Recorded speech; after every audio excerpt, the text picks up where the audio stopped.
What if Harry's Metamorphmagus abilities awakened and he could become anyone's perfect match? Hello guys, welcome to Soul Fiction.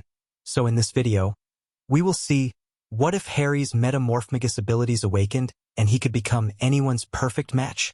If you enjoy these kinds of stories, don't forget to show us some love by hitting the like button and subscribing to the channel. Your support means the world to us. Now let's start the story. Chapter 1. The Boy Who Shifted. You've got dirt on your nose, by the way. Just there. Harry rubbed at his face automatically, then froze. The red-haired boy across from him in the train compartment was staring with his mouth slightly open, sandwich forgotten halfway to his lips. "Mate," Ron Weasley said slowly. "Your nose it moved." "What?" Harry's hand flew to his face. Everything felt normal. Same nose he'd always had, slightly crooked from when Dudley had thrown a cricket bat at him when they were 7. It was crooked a second ago. Now it's straight. Ron leaned forward, squinting.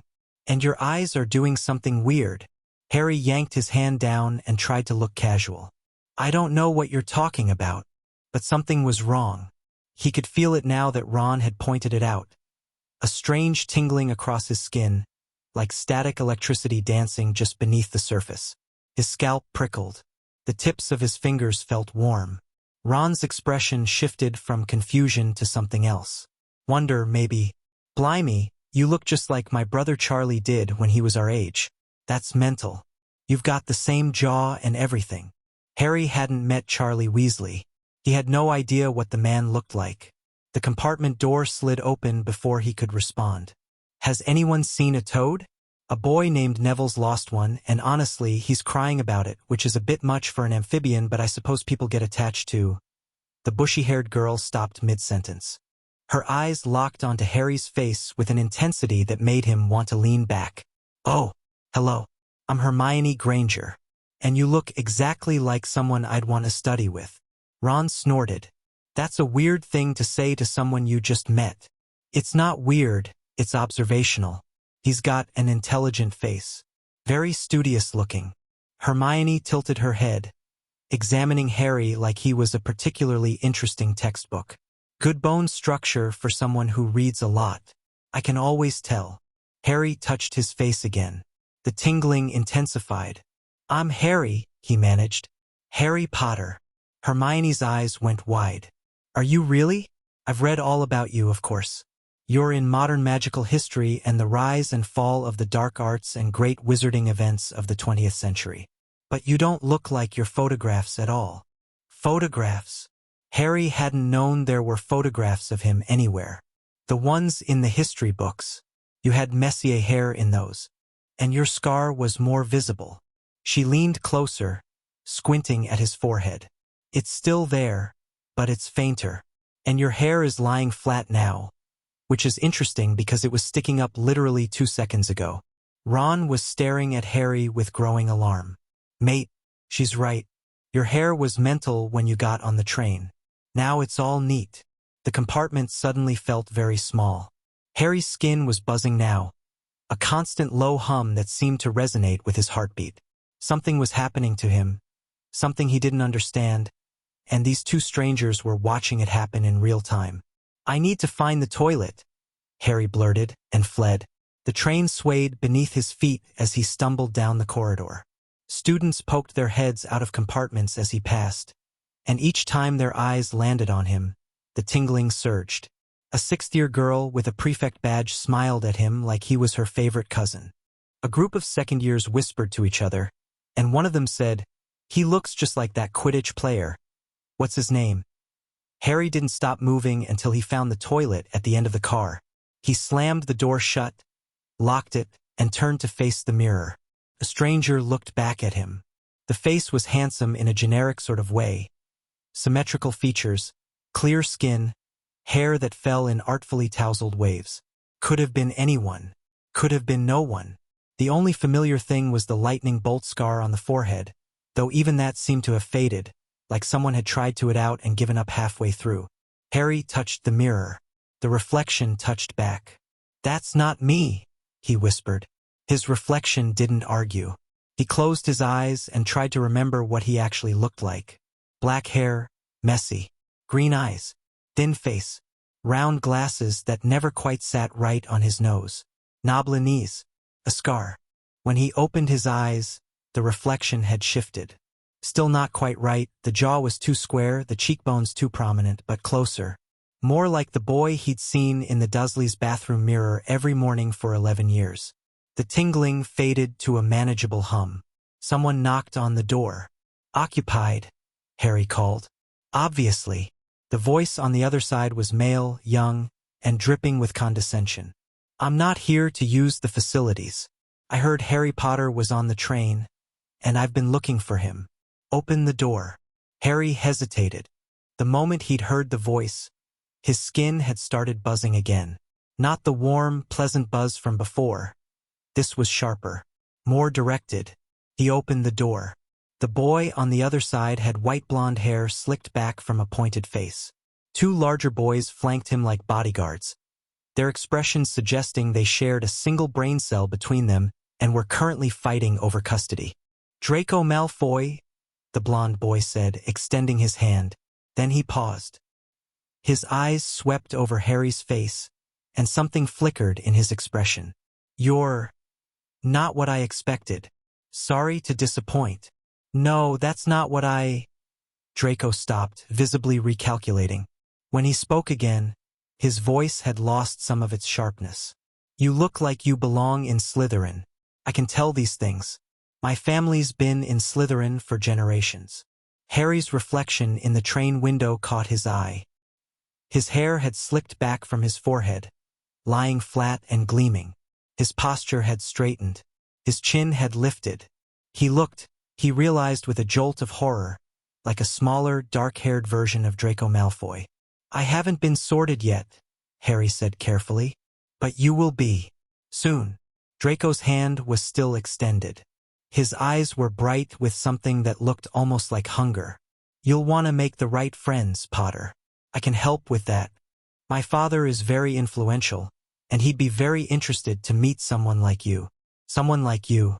Harry looked at Draco's extended hand, at the way the other boy was leaning forward slightly, eager despite his affected casualness, at the two goons behind him who probably couldn't spell influential between them.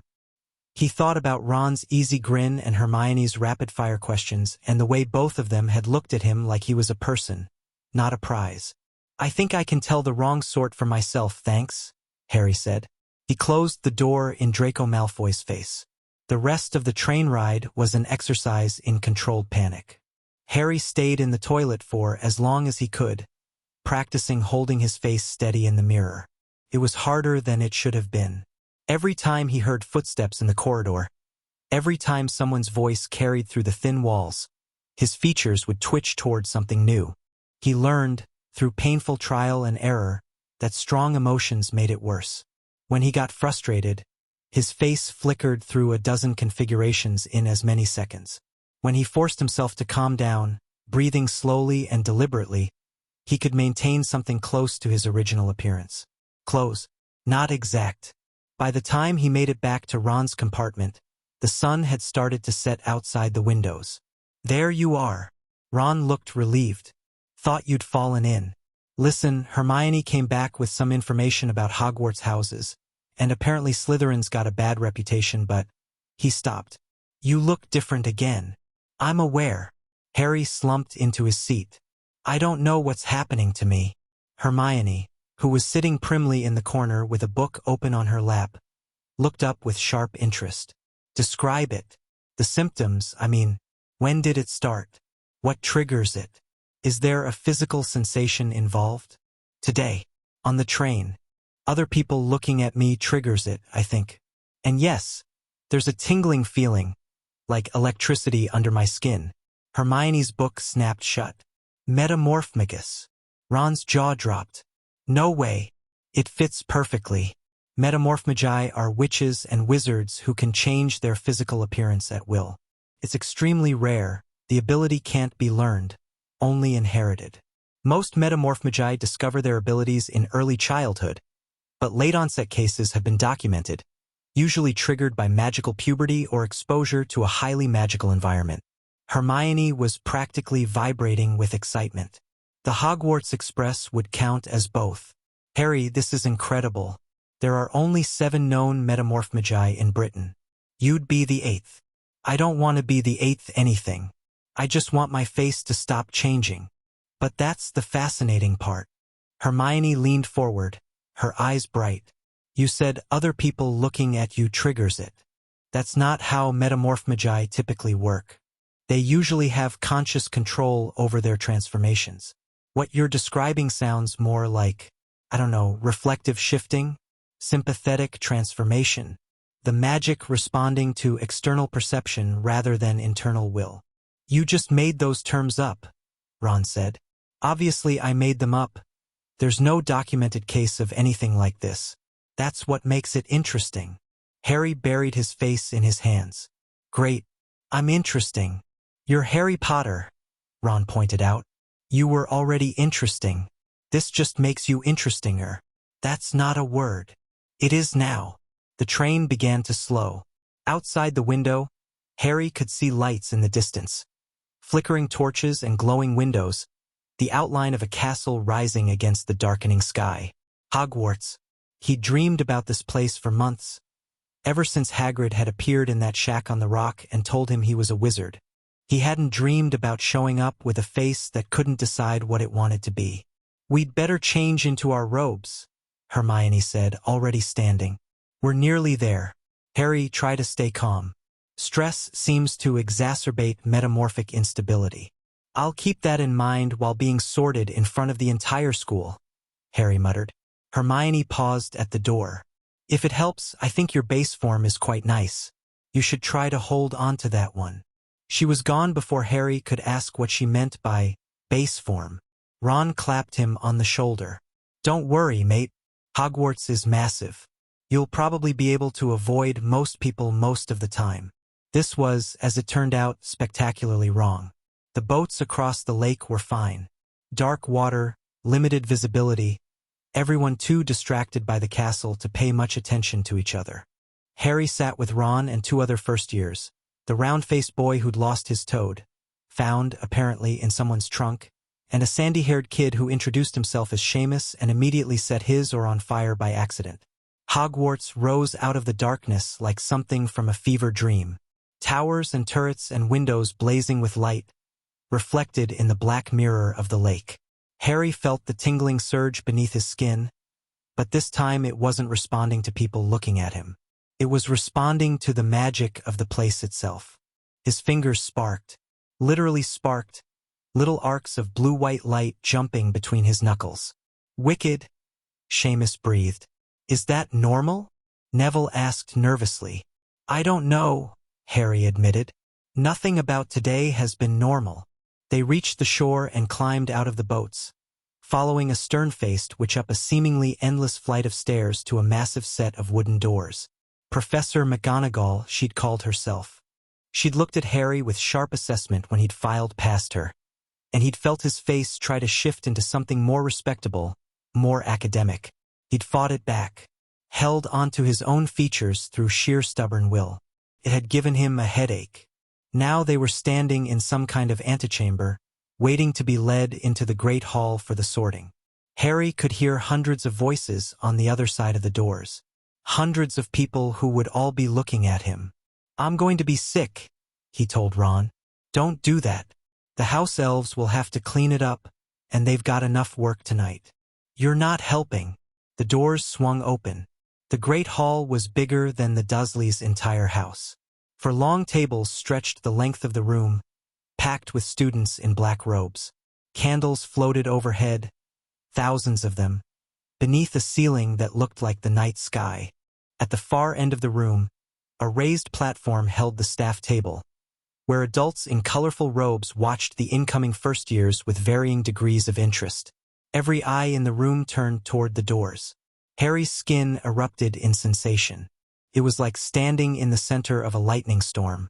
The buzzing he'd felt on the train was nothing compared to this. Hundreds of gazes, hundreds of expectations, hundreds of different ideas about what he should look like all hitting him at once. His magic tried to respond to all of them simultaneously.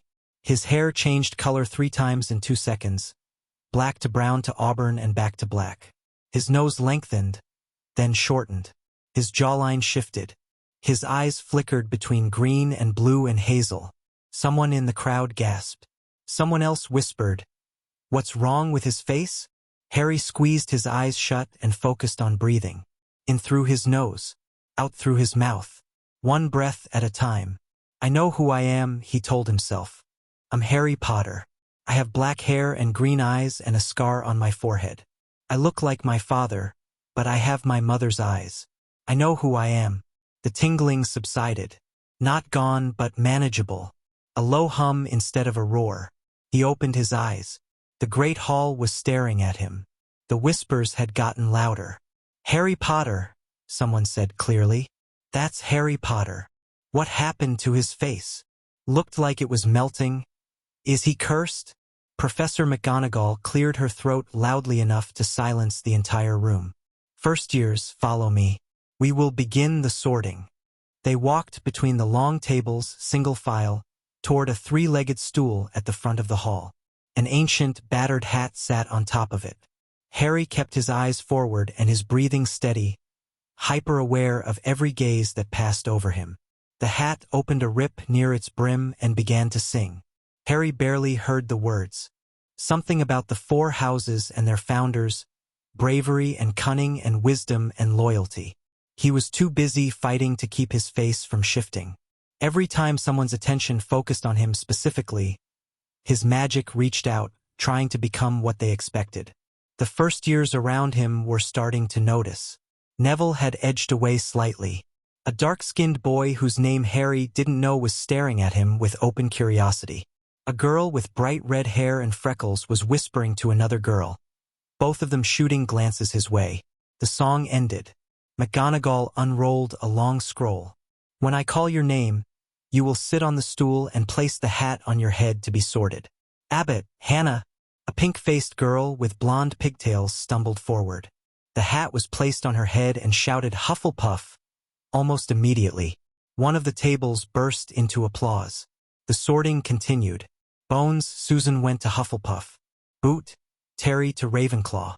Brown, Lavender to Gryffindor.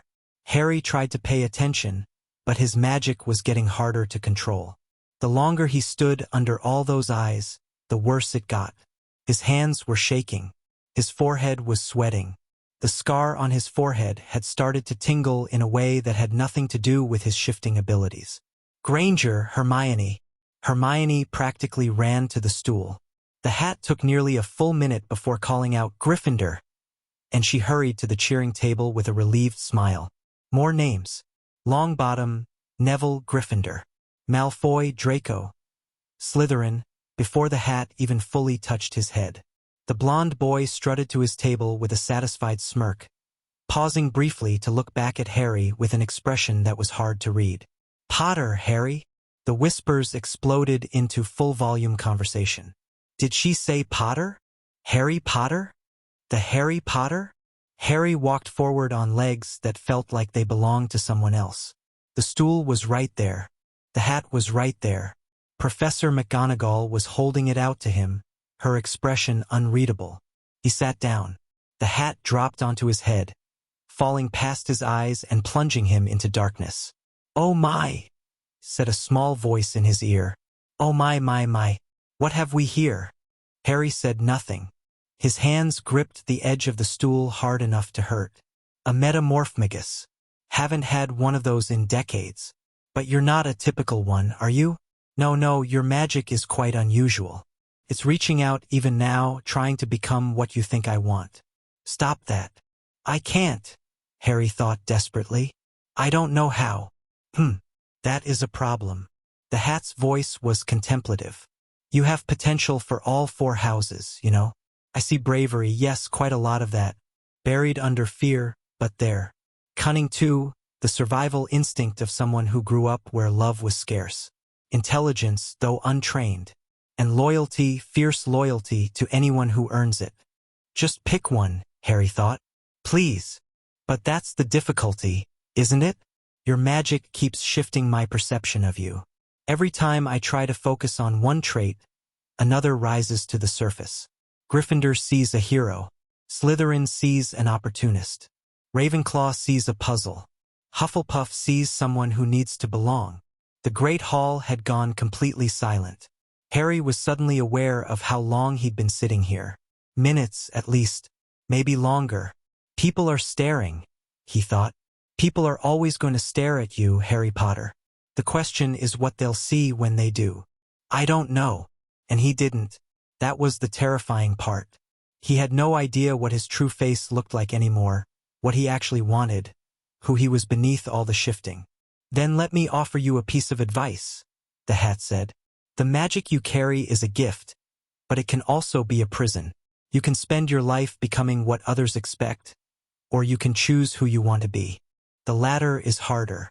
It requires knowing yourself deeply and honestly, but it's the only way to be truly free. That doesn't tell me which house to pick. No, but it tells me which house will help you most. The hat's voice shifted, becoming louder, audible to the whole room. Better be Gryffindor. The table on the far left erupted in cheers. Harry pulled the hat off his head with shaking hands and stood up. His face was still buzzing, still trying to shift toward whatever the Gryffindors expected him to be, but he forced it to stay stable. His face, his features, his choice. He walked to the Gryffindor table and sat down next to Hermione, who immediately leaned over to whisper 6 minutes and 43 seconds. That's the longest sorting since 1847. I timed it. Thanks for that. You're welcome. Also, your left ear is slightly larger than your right now. You might want to fix that. Harry reached up self-consciously. She was right. This was going to be a long 7 years. The rest of the sorting passed in a blur. Ron joined him at Gryffindor, along with the sandy-haired firestarter Seamus and a boy called Dean Thomas and Neville and the red-haired girl, whose name turned out to be Susan Bones. Wait, no, she was at Hufflepuff. The Gryffindor redhead was named something. Harry couldn't keep track. There were too many faces, too many names, too many people looking at him and triggering that low, constant buzz beneath his skin. Dumbledore stood up to give a speech. Harry felt his face try to shift toward something more innocent, more childlike, whatever the ancient wizard expected from an 11-year-old first year. He fought it back with gritted teeth.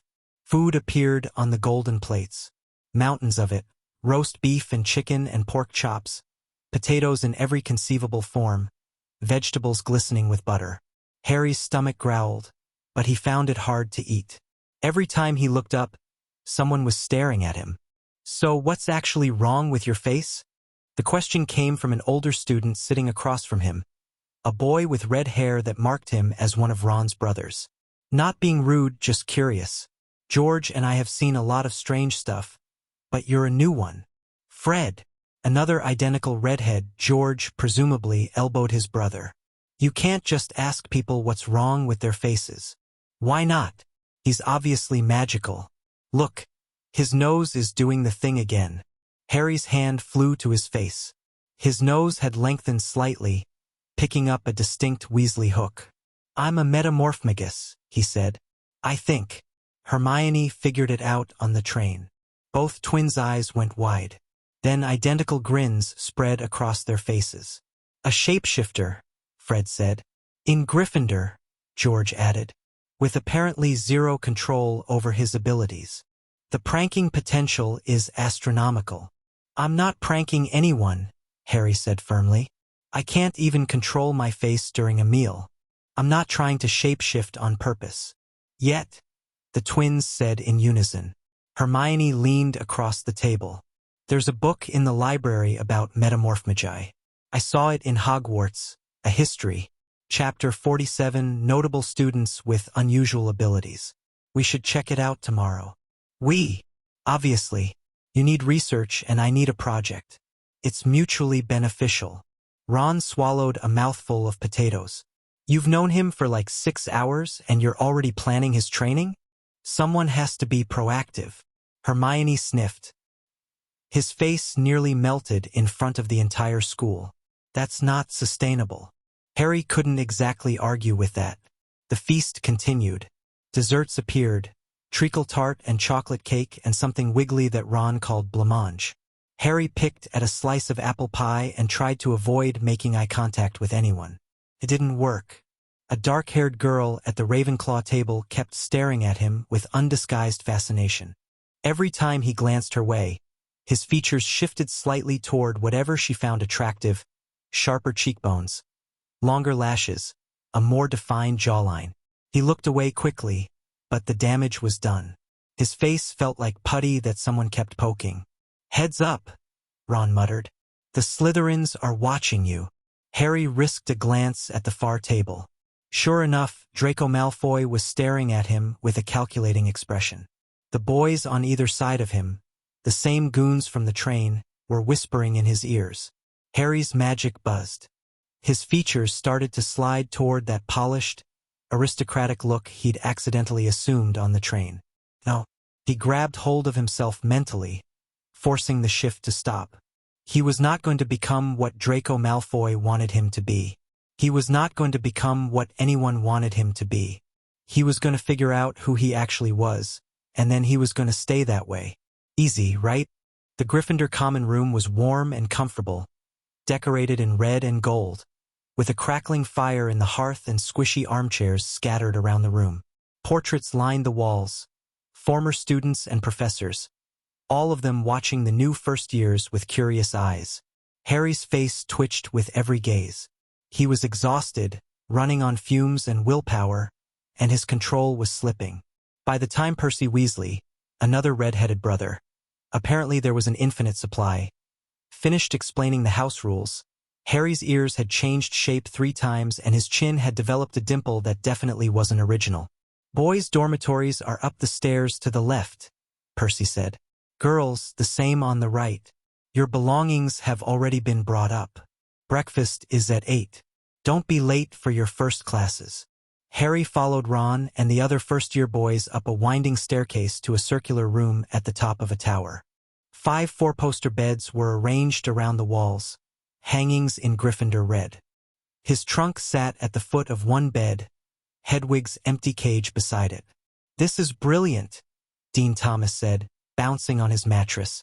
"My own bed, with curtains and everything." "You've never had your own bed?" Seamus asked. "I've had a bed, just never one with curtains." Harry sat down on his bed heavily. The mattress was soft, the pillows were plump, and he was more tired than he'd ever been in his life. "You all right there, Harry?" Ron was watching him with concern. "You look like you're about to pass out." "It's the shifting. Takes energy. Every time someone looks at me and my face changes, it's like doing a press-up with my magic. All day, with no breaks." "That sounds awful." "It is." Neville, who'd been quietly unpacking his trunk, looked up. "Is that why your eyes keep changing color? They were green at dinner, and now they're brown." Harry groaned. He hadn't even noticed that one. "Get some sleep," Ron advised. "Maybe it'll be easier in the morning." It would not, as it turned out, be easier in the morning. But Harry didn't know that yet. He pulled the curtains around his bed, blocking out the room and everyone in it. The buzzing under his skin finally started to fade. In the dark, alone, with no one looking at him, his face slowly settled into something stable. He reached up and touched his features. His nose, his chin, his cheekbones. Felt right, felt like him. But he couldn't see it. And part of him wondered if this face, this private, unobserved face, was the real Harry Potter, or just another mask he wore when there was no one around to perform for. Sleep came before he could find an answer. The first morning at Hogwarts was chaos. Harry woke to Seamus accidentally setting his bedsheets on fire. By the time the small blaze was extinguished, Ron smothered it with a pillow while Dean helpfully screamed. Harry's face had already cycled through 6 expressions of panic, each one subtly different as he absorbed the frantic emotions of his roommates. Sorry, Seamus said, patting out the last embers. "It's me, ma'am. She's a witch, but me dad's a muggle. Bit of a nasty shock when he found out. My magic's been unstable ever since." "We should form a club," Harry muttered. "Wizards with weird, uncontrollable abilities." "I joined that club," Neville said quietly. "I set my uncle's greenhouse on fire when I was 7. He still won't let me near the venomous tentacula. They made their way down to breakfast as a group, Harry instinctively keeping to the middle of the pack where fewer people could see him directly. It helped, a little. The buzzing under his skin stayed at a manageable level as long as he didn't look up and meet anyone's eyes. The great hall was less overwhelming in daylight. Fewer candles, more sunshine streaming through the high windows. The enchanted ceiling showed a pale blue sky dotted with fluffy clouds. Harry grabbed toast and eggs and tried to eat quickly, before too many people noticed him. "Post's coming," Ron said through a mouthful of bacon. Harry looked up just as hundreds of owls poured through the windows, swooping down to deliver letters and packages to students throughout the hall. Hedwig appeared among them, landing gracefully on Harry's shoulder and hooting in his ear. "Hey girl." He stroked her feathers. "No mail for me, I assume." Hedwig hooted again, sounding almost offended. "She's beautiful," Hermione said, having appeared at Harry's elbow at some point during the morning chaos. "Snowy owl female. Quite rare. Did you know they can turn their heads 270 degrees? I did not know that. Now you do. I also did some preliminary research last night." She slid a piece of parchment across the table toward him. "There have been 12 documented Metamorphmagi at Hogwarts since its founding. Only 3 of them had abilities that activated involuntarily. Of those 3, 2 eventually gained full control, and 1 was expelled for repeatedly impersonating teachers. Encouraging. The key seems to be occlumency." Hermione tapped the parchment.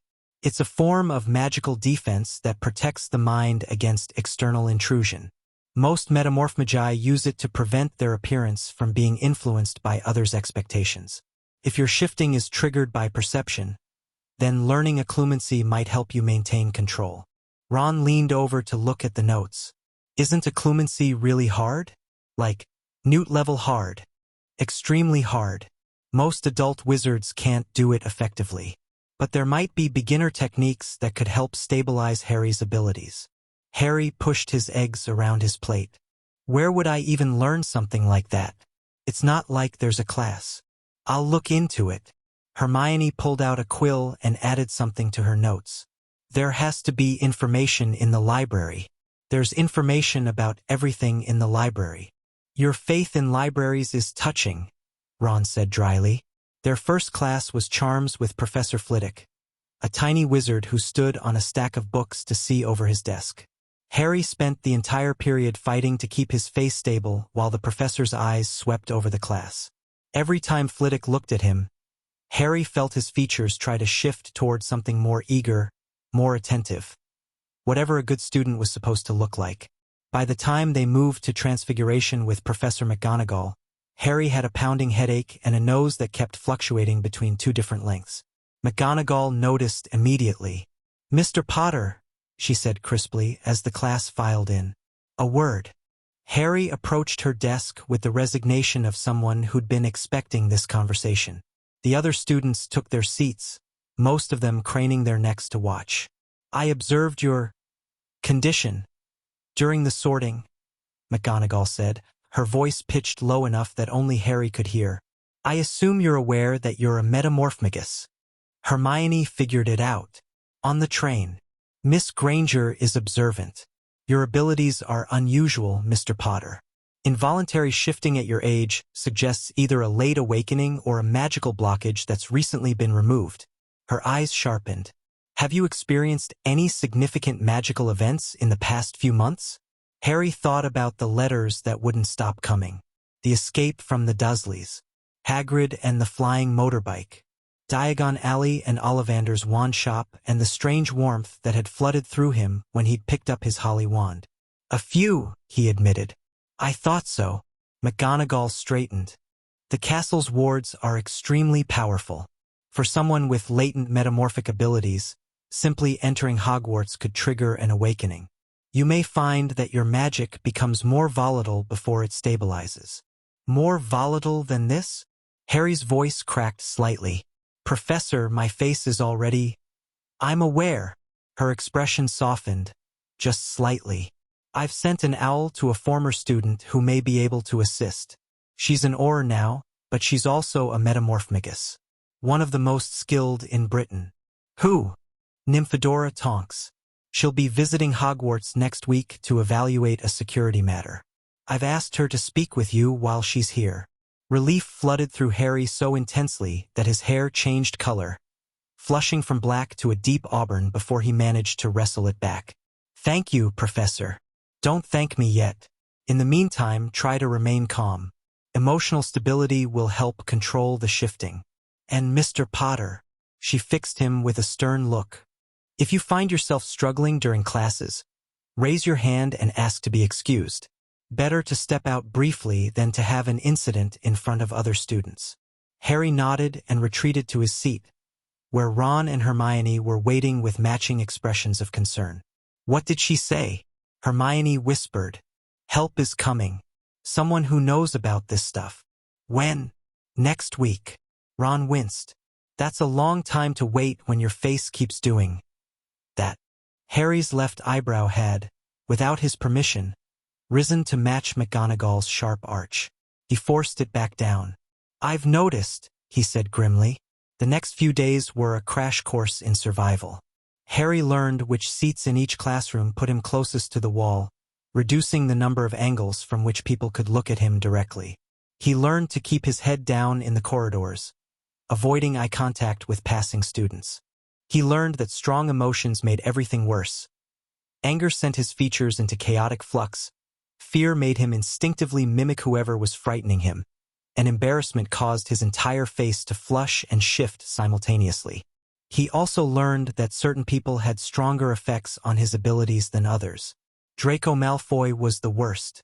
Every time the Slytherin boy caught Harry's eye across the Great Hall or in a shared class, Harry's magic surged toward that polished, aristocratic appearance.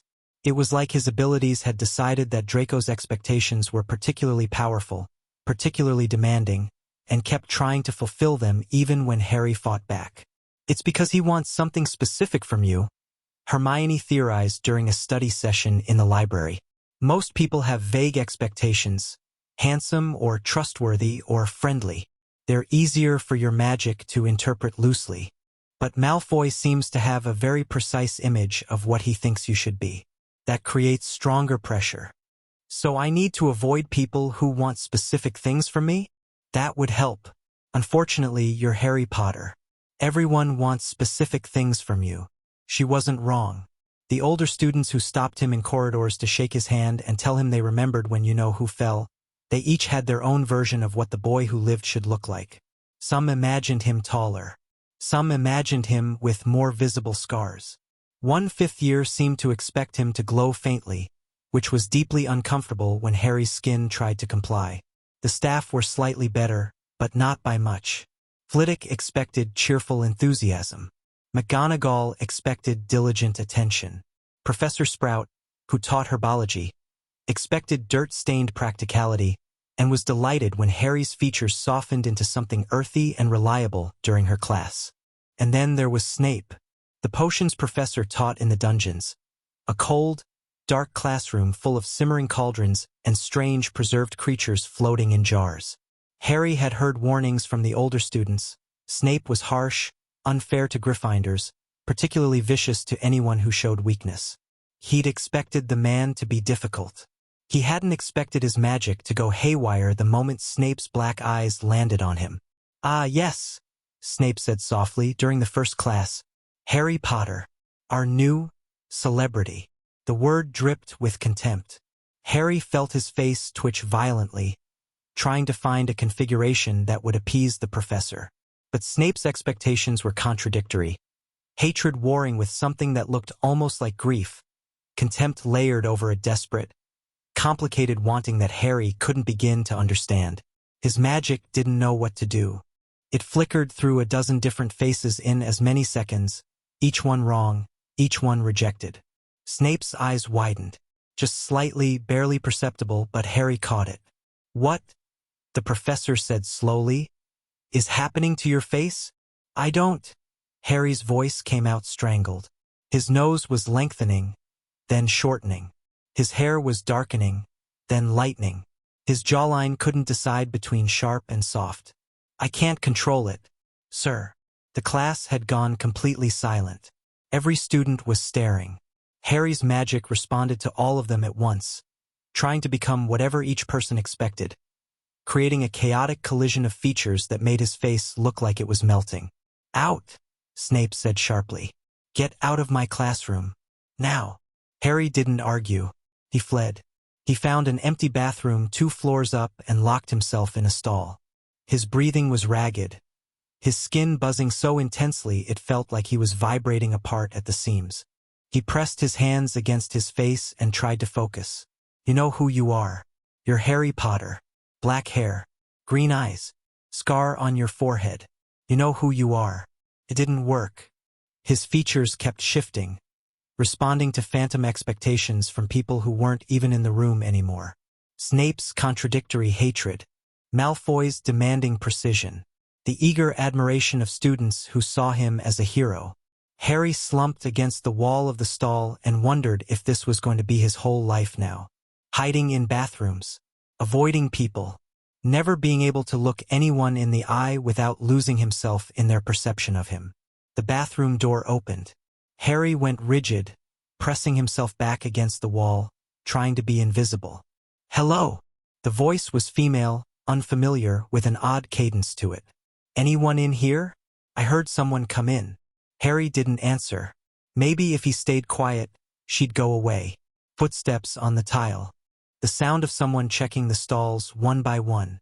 They stopped in front of Harry's. "I can see your feet, you know." Harry closed his eyes, took a breath, and unlocked the door. The girl standing outside was a Slytherin.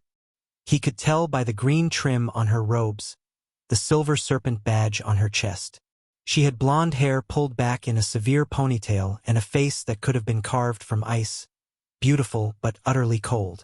Harry's magic reached for her automatically, trying to become whatever she expected. Nothing happened. He blinked. The buzzing was still there, but his features weren't shifting. For the first time since boarding the Hogwarts Express, he looked at someone and his face stayed the same. "Interesting," the girl said. "You're the Metamorphmagus, aren't you? Potter. How did you?" "Everyone's talking about it. The boy who lived can't control his face. It's all very dramatic." She tilted her head, examining him with clinical detachment. "But you're not shifting now. Why is that, I wonder?" Harry touched his face. She was right. His nose felt normal. His jaw was steady. His hair wasn't trying to change color. "I don't know," he admitted. "A clumency," the girl said matter-of-factly. "I've been trained since childhood. My mind is shielded. Whatever your ability is, it seems to rely on reading people's expectations. If those expectations are blocked, your magic has nothing to latch onto." Harry stared at her. "You can block me?" Apparently, she didn't seem particularly impressed by this. "I'm Daphne Greengrass. My father is Lord Greengrass of the Sacred 28. I'm in your year, though we don't share potions." "I know.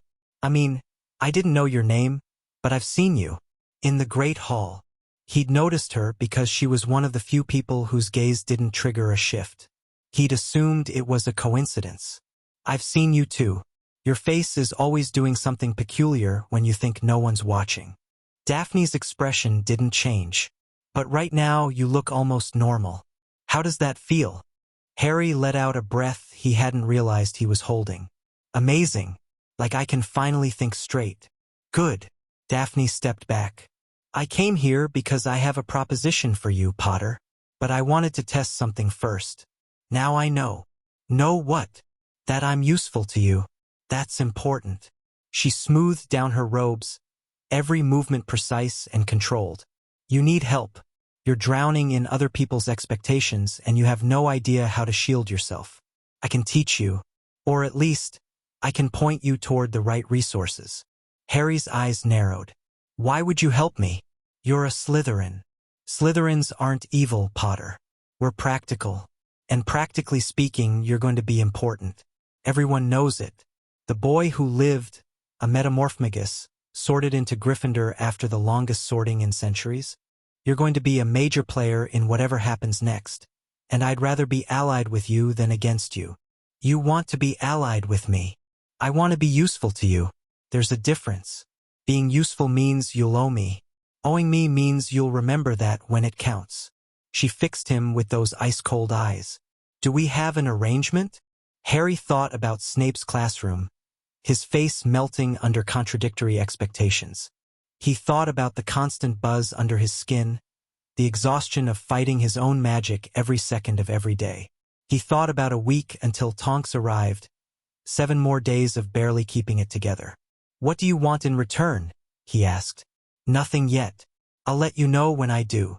That's not a great deal. It's the only deal I'm offering. Daphne turned toward the door. Meet me in the library tomorrow night, 8 o'clock. I'll bring materials on occlumency. You'll bring whatever's left of your dignity after another day of public face-melting. She paused at the threshold. And Potter? Stop making that face at me. I can't influence your shifting, but I can still tell when you're doing it wrong. She was gone before Harry could ask what that meant. He looked at his reflection in the bathroom mirror. For the first time all day, the face looking back at him was stable. Familiar. He had no idea if he could trust Daphne Greengrass. She was a Slytherin. She clearly wanted something from him, and her offer came with strings he couldn't see. But she was the first person who'd looked at him without making his magic go haywire. And right now, that was worth more than he could possibly explain. Harry straightened his robes, fixed his hair, manually for once, and headed back to face the world. The library the next night was quiet. Most students were in their common rooms, enjoying the last hours before curfew. Harry found Daphne at a table in the back corner, nearly hidden behind a stack of ancient-looking books. You came, she said, not looking up from the tome she was reading. I wasn't sure you would. I almost didn't. Harry sat down across from her. But I spent all day having my face change every time someone looked at me, and I decided I didn't have a lot of options. Wise.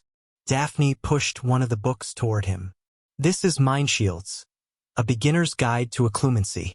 The simplified, meant for children from old families who start training early. Most of it will be useless to you.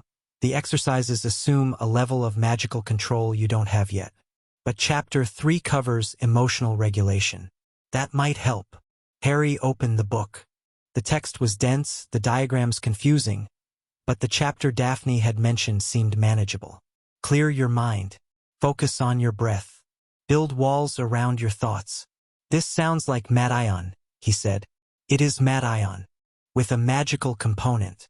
The idea is to create mental shields that prevent outside forces from affecting your thoughts and emotions. For most people, that means keeping out legilimency, mind reading. For you, it might mean blocking the expectations that trigger your shifting. Harry read the first few pages, trying to absorb the concepts. It wasn't easy. His mind kept wandering, distracted by the sounds of the library, the presence of Daphne across the table, the constant low-level awareness of his own unstable magic. Why are you really helping me? He asked finally. And don't say, because it's practical. I want the real reason. Daphne's expression didn't change. I don't owe you my reasons, Potter. No. But I'm not going to trust you until you give me something real.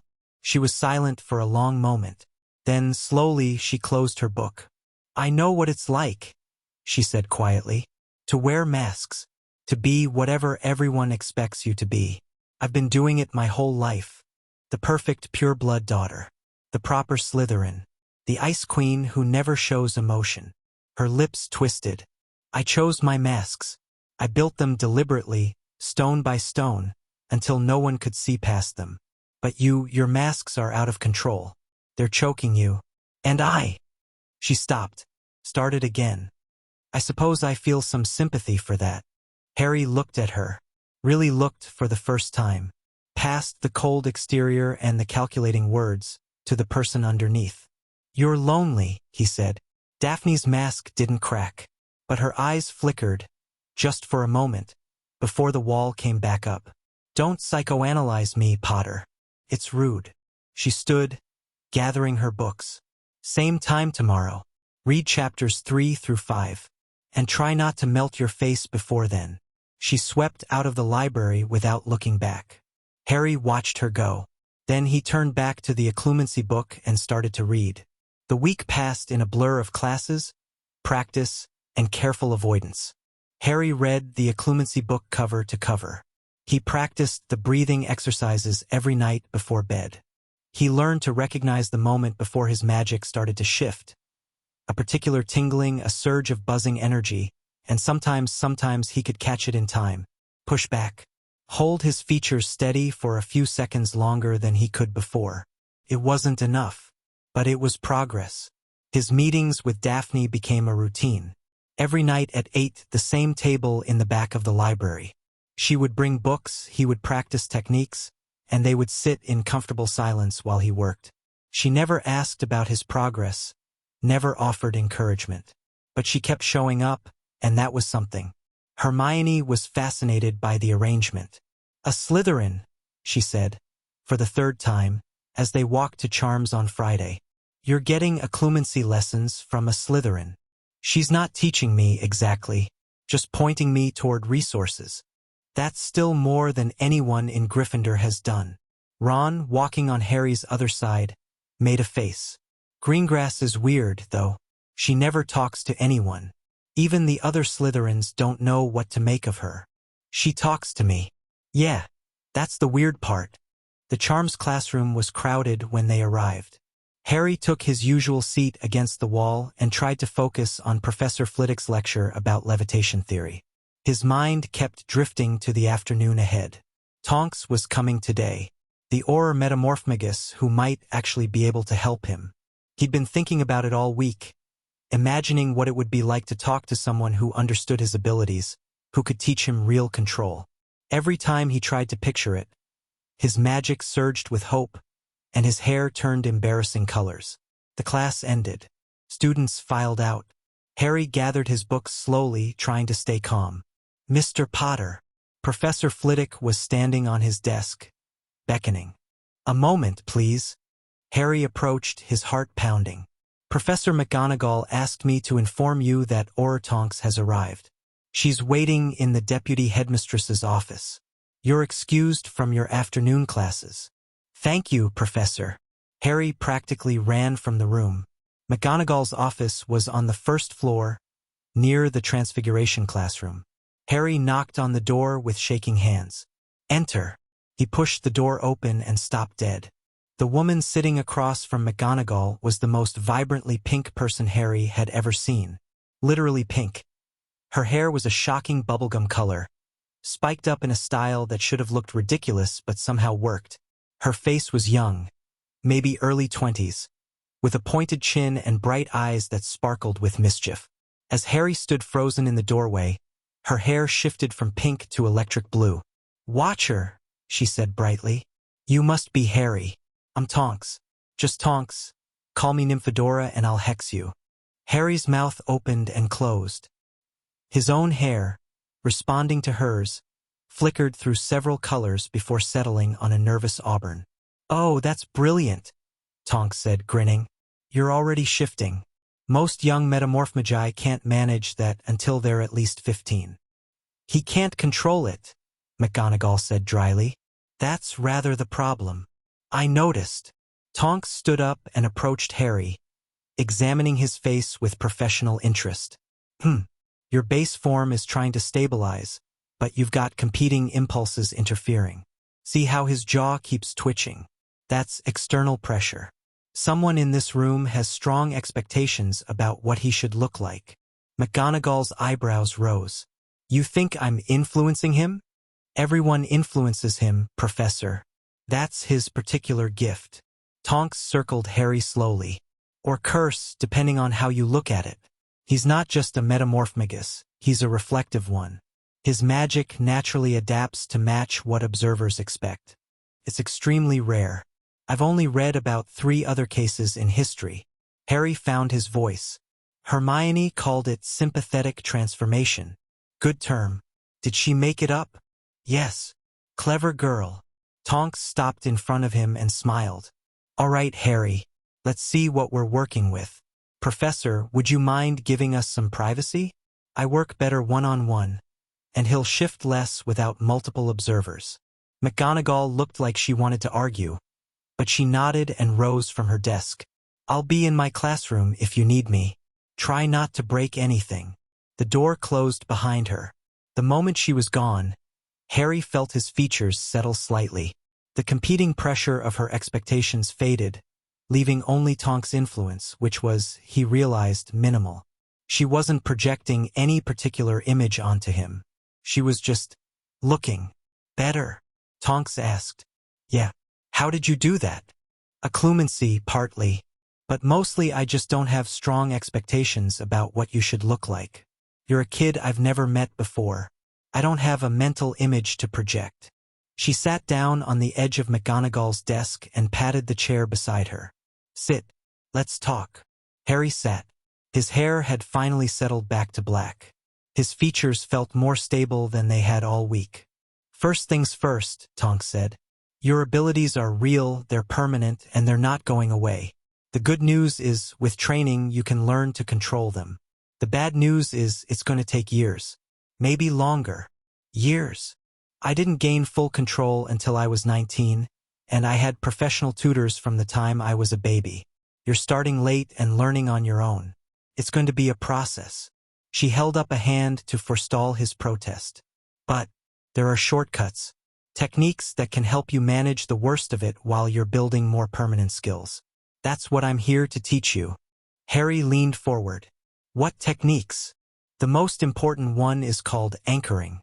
It's like acclumency, but for Metamorphmagus specifically.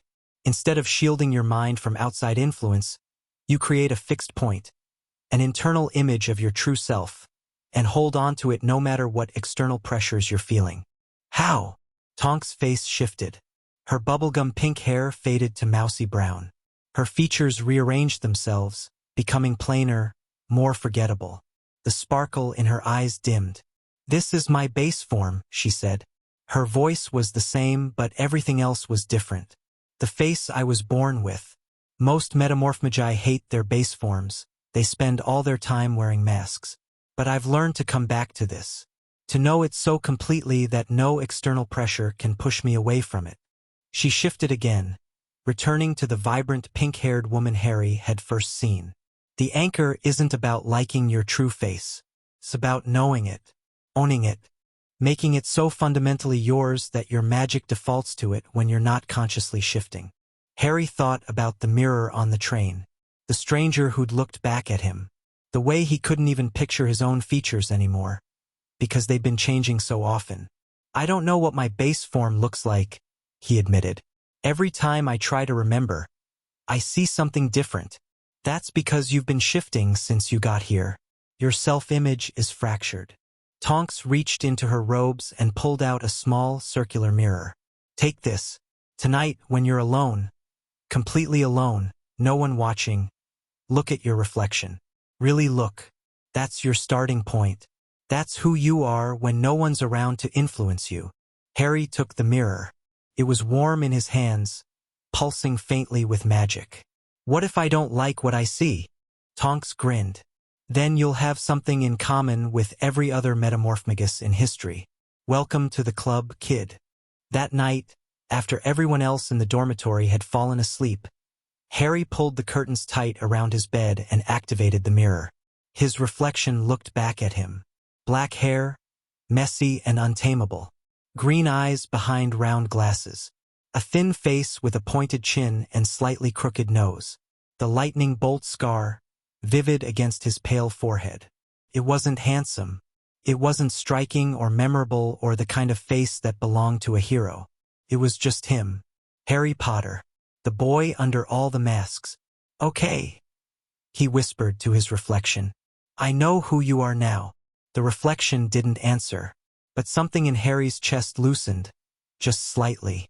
A knot he hadn't even known was there, finally starting to unwind. He had a long way to go. Years of training, Tonks had said. Maybe longer. But for the first time since the Hogwarts Express, he felt like he might actually make it. Tomorrow he would practice anchoring. He would meet Daphne in the library and show her what he'd learned. He would face the Great Hall and all its watching eyes and try, really try, to hold on to the face he'd finally found. Tomorrow. Tonight, he just looked at his reflection and breathed. Chapter 2. Masks and mirrors. Harry's fist connected with the stone wall hard enough to split his knuckles. Again, Tonks said, not unkindly. And stop punching my training room. It's not working. Harry shook out his hand, watching blood well up from the scrapes. His reflection in the practice mirror showed a face that was almost his, but not quite. His jaw kept softening every time he lost focus, drifting toward something rounder, more approachable. I've been doing this for 3 weeks. I should be better by now. You are better. You held your base form for 6 minutes yesterday. And then Malfoy walked past the door and my face tried to become his.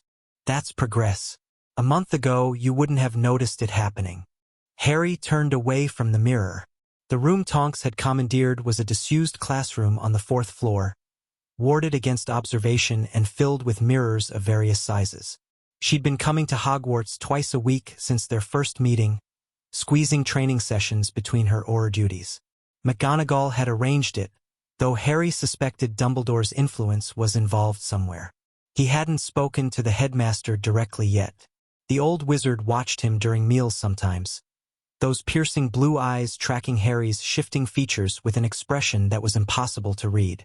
Harry's magic always surged when Dumbledore looked at him, trying to become something trustworthy, something innocent, something that would make the most powerful wizard in Britain see him as worthy of attention. It was exhausting. Let's try something different, Tonks said. She shifted her own features, her pink hair darkening to black, her face reshaping into something that looked disturbingly like Harry's base form. When you look at me now, what happens? Harry looked. The buzzing under his skin intensified, but his features didn't shift. Nothing. I mean, the pressure's there, but it's not pulling me anywhere. That's because I'm showing you yourself. Your magic doesn't need to adapt to match expectations that are already fulfilled. Tonks as Harry grinned, which was deeply weird. This is advanced stuff, but the principle is useful. If you can convince your magic that you already are what people expect, it won't try to change you. How do I convince my magic of anything? It doesn't listen to me. It does, actually. You just haven't learned its language yet. Tonks shifted back to her normal appearance. Your magic responds to belief. Deep, genuine belief. If you truly believe you're already what someone expects, your shifting will stabilize. The problem is, you can't fake belief. You have to actually feel it. Harry slumped against the wall. So I need to believe I'm already a hero when people look at me like I should be one. And I need to believe I'm already a perfect pureblood when Malfoy stares at me. And I need to believe I'm already whatever Snape wants, which is apparently dead, based on how he looks at me. Snape's complicated, Tonks interrupted. I've met him. His expectations are contradictory, which is why your magic goes haywire around him. He wants you to be someone you can't possibly be. Who? Tonks hesitated. That's not my story to tell. But I'd avoid being alone with him if you can manage it. Great. Another mystery. Harry had been collecting them since he arrived at Hogwarts. The 3rd-floor corridor that was forbidden on pain of death. The way certain teachers watched him with too much interest. The occasional spikes of pain in his scar that seemed to come from nowhere. Speaking of which, there's something else, Harry said. Something that's been bothering me. Professor Quirrell, the defense teacher. My magic does something weird around him. Tonks' expression sharpened. Weird how? It's not like with other people. When most people look at me, I feel pressure to shift toward what they expect. With Quirrell, I feel pressure to shift away.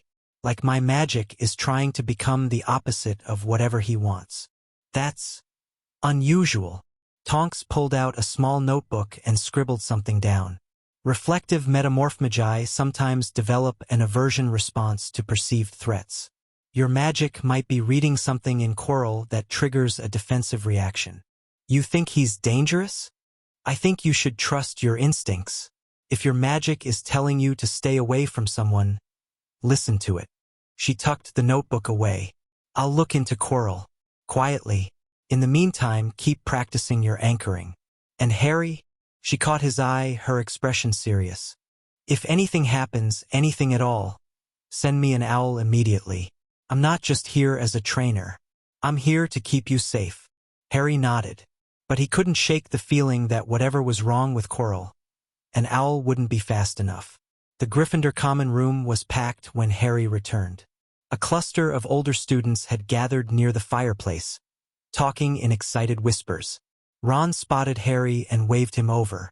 You'll never believe what happened, Ron said. Someone broke into Gringotts. What? The Wizarding Bank. Someone actually tried to rob it. It's in the Prophet. Ron shoved a newspaper into Harry's hands. Look, Vault 713. They didn't get anything because the vault had been emptied earlier that day. But still, no one's ever broken into Gringotts before. Harry scanned the article. The details were sparse. The break-in had occurred on July 31st, the same day Hagrid had taken him to Diagon Alley. The same day Hagrid had retrieved that grubby little package from a vault and refused to tell Harry what was inside. Vault 713. Harry! Ron was watching him with concern. Your face is doing the thing. Harry touched his cheek. His features had shifted without his awareness, settling into something hard and focused. A face that was trying to solve a puzzle. He forced himself to relax, letting his base form reassert itself. Sorry, just thinking. About the break-in? About what they were trying to steal. Hermione appeared at his elbow, having materialized from somewhere in the vicinity of the bookshelves. You think you know what was in the vault? Maybe. On my birthday, when Hagrid took me to Diagon Alley, he stopped at Gringotts. He said he was on Hogwarts business. He took something out of a vault, a small package, and he was really secretive about it. And you think it was Vault 713? I think it's too much of a coincidence otherwise. Hermione's eyes lit up with that particular gleam that meant she'd found a research project. We should investigate. Discreetly. If something valuable was moved from Gringotts to Hogwarts, it might explain why the third-floor corridor is forbidden. You think there's a connection? I think a school that's been standing for 1,000 years doesn't suddenly declare a corridor off-limits for no reason. And I think Dumbledore doesn't make idle threats about painful deaths.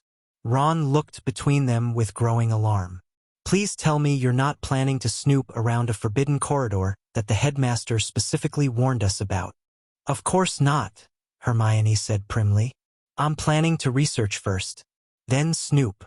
The library became their base of operations. Hermione dove into historical records, looking for any mention of the third-floor corridor or unusual security measures at Hogwarts.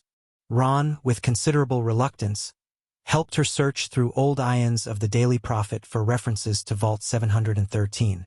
Harry contributed when he could, but most of his free time was devoted to occlumency practice and his continued sessions with Daphne. Their meetings had evolved over the past month. What had started as awkward silences punctuated by reading had become something closer to actual conversation. Daphne never smiled, never laughed, rarely showed any emotion at all, but she listened, and occasionally, she offered insights that cut straight to the heart of whatever Harry was struggling with. You're overthinking it, she said one evening, watching Harry attempt to hold his base form while she stared at him. Her occlumency shields meant she didn't project expectations, but he was trying to practice maintaining himself even without external pressure. The anchoring technique isn't about controlling your magic. It's about knowing yourself so well that your magic has no reason to change. That's what Tonks says. Then why aren't you listening to her? Harry let out a frustrated breath. His reflection in the small mirror on the table showed his features flickering, stable, mostly, but with occasional twitches around the eyes and jaw. Because knowing yourself sounds simple, but it's not. Every time I think I've figured out who I am, someone looks at me and I feel myself wanting to be someone different. Someone better. Better according to whom? I don't know. Everyone. Anyone. He ran a hand through his hair, which stayed black for once. You don't understand. You've always known who you are. You built your masks on purpose. I never had that choice. Daphne was quiet for a long moment. When she spoke, her voice was softer than usual. You think I've always known who I am? Haven't you? I know who I'm supposed to be. I know the role my family expects me to play. I know the masks I've constructed to survive in Slytherin politics. She looked down at her hands, folded neatly on the table. But who I actually am, underneath all of that, I'm not sure I know anymore. I've been wearing masks so long that sometimes I forget there's a face beneath them. Harry stared at her. In all their weeks of meeting, this was the most she'd ever revealed about herself. So we're both lost, he said. Perhaps. Her eyes met his, and for just a moment, he saw something beneath the ice. Something vulnerable and searching. Perhaps that's why we keep meeting like this. Two people who've forgotten their own faces, trying to help each other remember. The moment stretched. Harry felt something shift in his chest, a warmth that had nothing to do with his metamorphic abilities. Then Daphne's mask slid back into place, and she stood, gathering her books. Same time tomorrow. Practice the breathing exercises from Chapter 7. And Potter? She paused at the edge of the table. For what it's worth, I think your base form suits you. You should trust it more. She was gone before he could respond. Harry sat alone in the library, his reflection stable in the mirror, and wondered when Daphne Greengrass had become someone whose opinion mattered to him. Halloween arrived with a feast that made the welcome banquet look modest. The great hall had been transformed. Live bats fluttered among the floating candles. Enormous jack-o'-lanterns lined the walls, their carved faces flickering with magical fire. The usual golden plates had been replaced with black ones, and the food itself seemed Halloween-themed. There was a roast shaped like a screaming skull, puddings that oozed red sauce, and something called ghoul's breath that Seamus kept trying to light on fire. Harry sat between Ron and Hermione, trying to enjoy himself despite the constant low-level buzz of hundreds of eyes. His anchoring had improved over the past weeks. He could now hold his base form for 20 minutes or more, even under pressure, but the sheer concentration of attention during feasts always pushed his limits. "You're doing better," Hermione observed, cutting into a slice of pumpkin pie. "Your nose has only twitched twice since we sat down." "I've been practicing." "With Greengrass?" Harry hesitated. He hadn't told Hermione and Ron the full extent of his sessions with Daphne, partly because he wasn't sure how to explain them, and partly because something about those meetings felt private. Personal. "Among other things," he said finally. Hermione's expression suggested she had follow-up questions, but before she could voice them, the doors of the great hall burst open. Professor Quirrell sprinted up the center aisle, his purple turban askew and his face pale with terror. "Troll!" he screamed. "Troll in the dungeons. Thought you ought to know." He collapsed in a dead faint. For a moment, silence. Then the hall erupted into chaos. Students screamed and jumped to their feet. The house tables devolved into pushing, shoving masses of panicked children. Teachers shouted for calm without much success. Dumbledore raised his wand and shot purple firecrackers into the air, which did nothing except add to the general sense of catastrophe. Harry's skin was on fire. The collective fear and confusion of hundreds of students slammed into him like a physical force. His face started shifting wildly, cycling through expressions of terror, panic, determination, confusion, as his magic tried to respond to every emotion in the room simultaneously. "Silence!" Dumbledore's voice cut through the chaos with magical amplification. The room went quiet, except for a few lingering screams. "Prefects, lead your houses back to the dormitories immediately. Teachers, follow me to the dungeons." The students began filing out, still frightened but more orderly now. Harry struggled to keep his features stable, gripping the edge of the table hard enough to turn his knuckles white.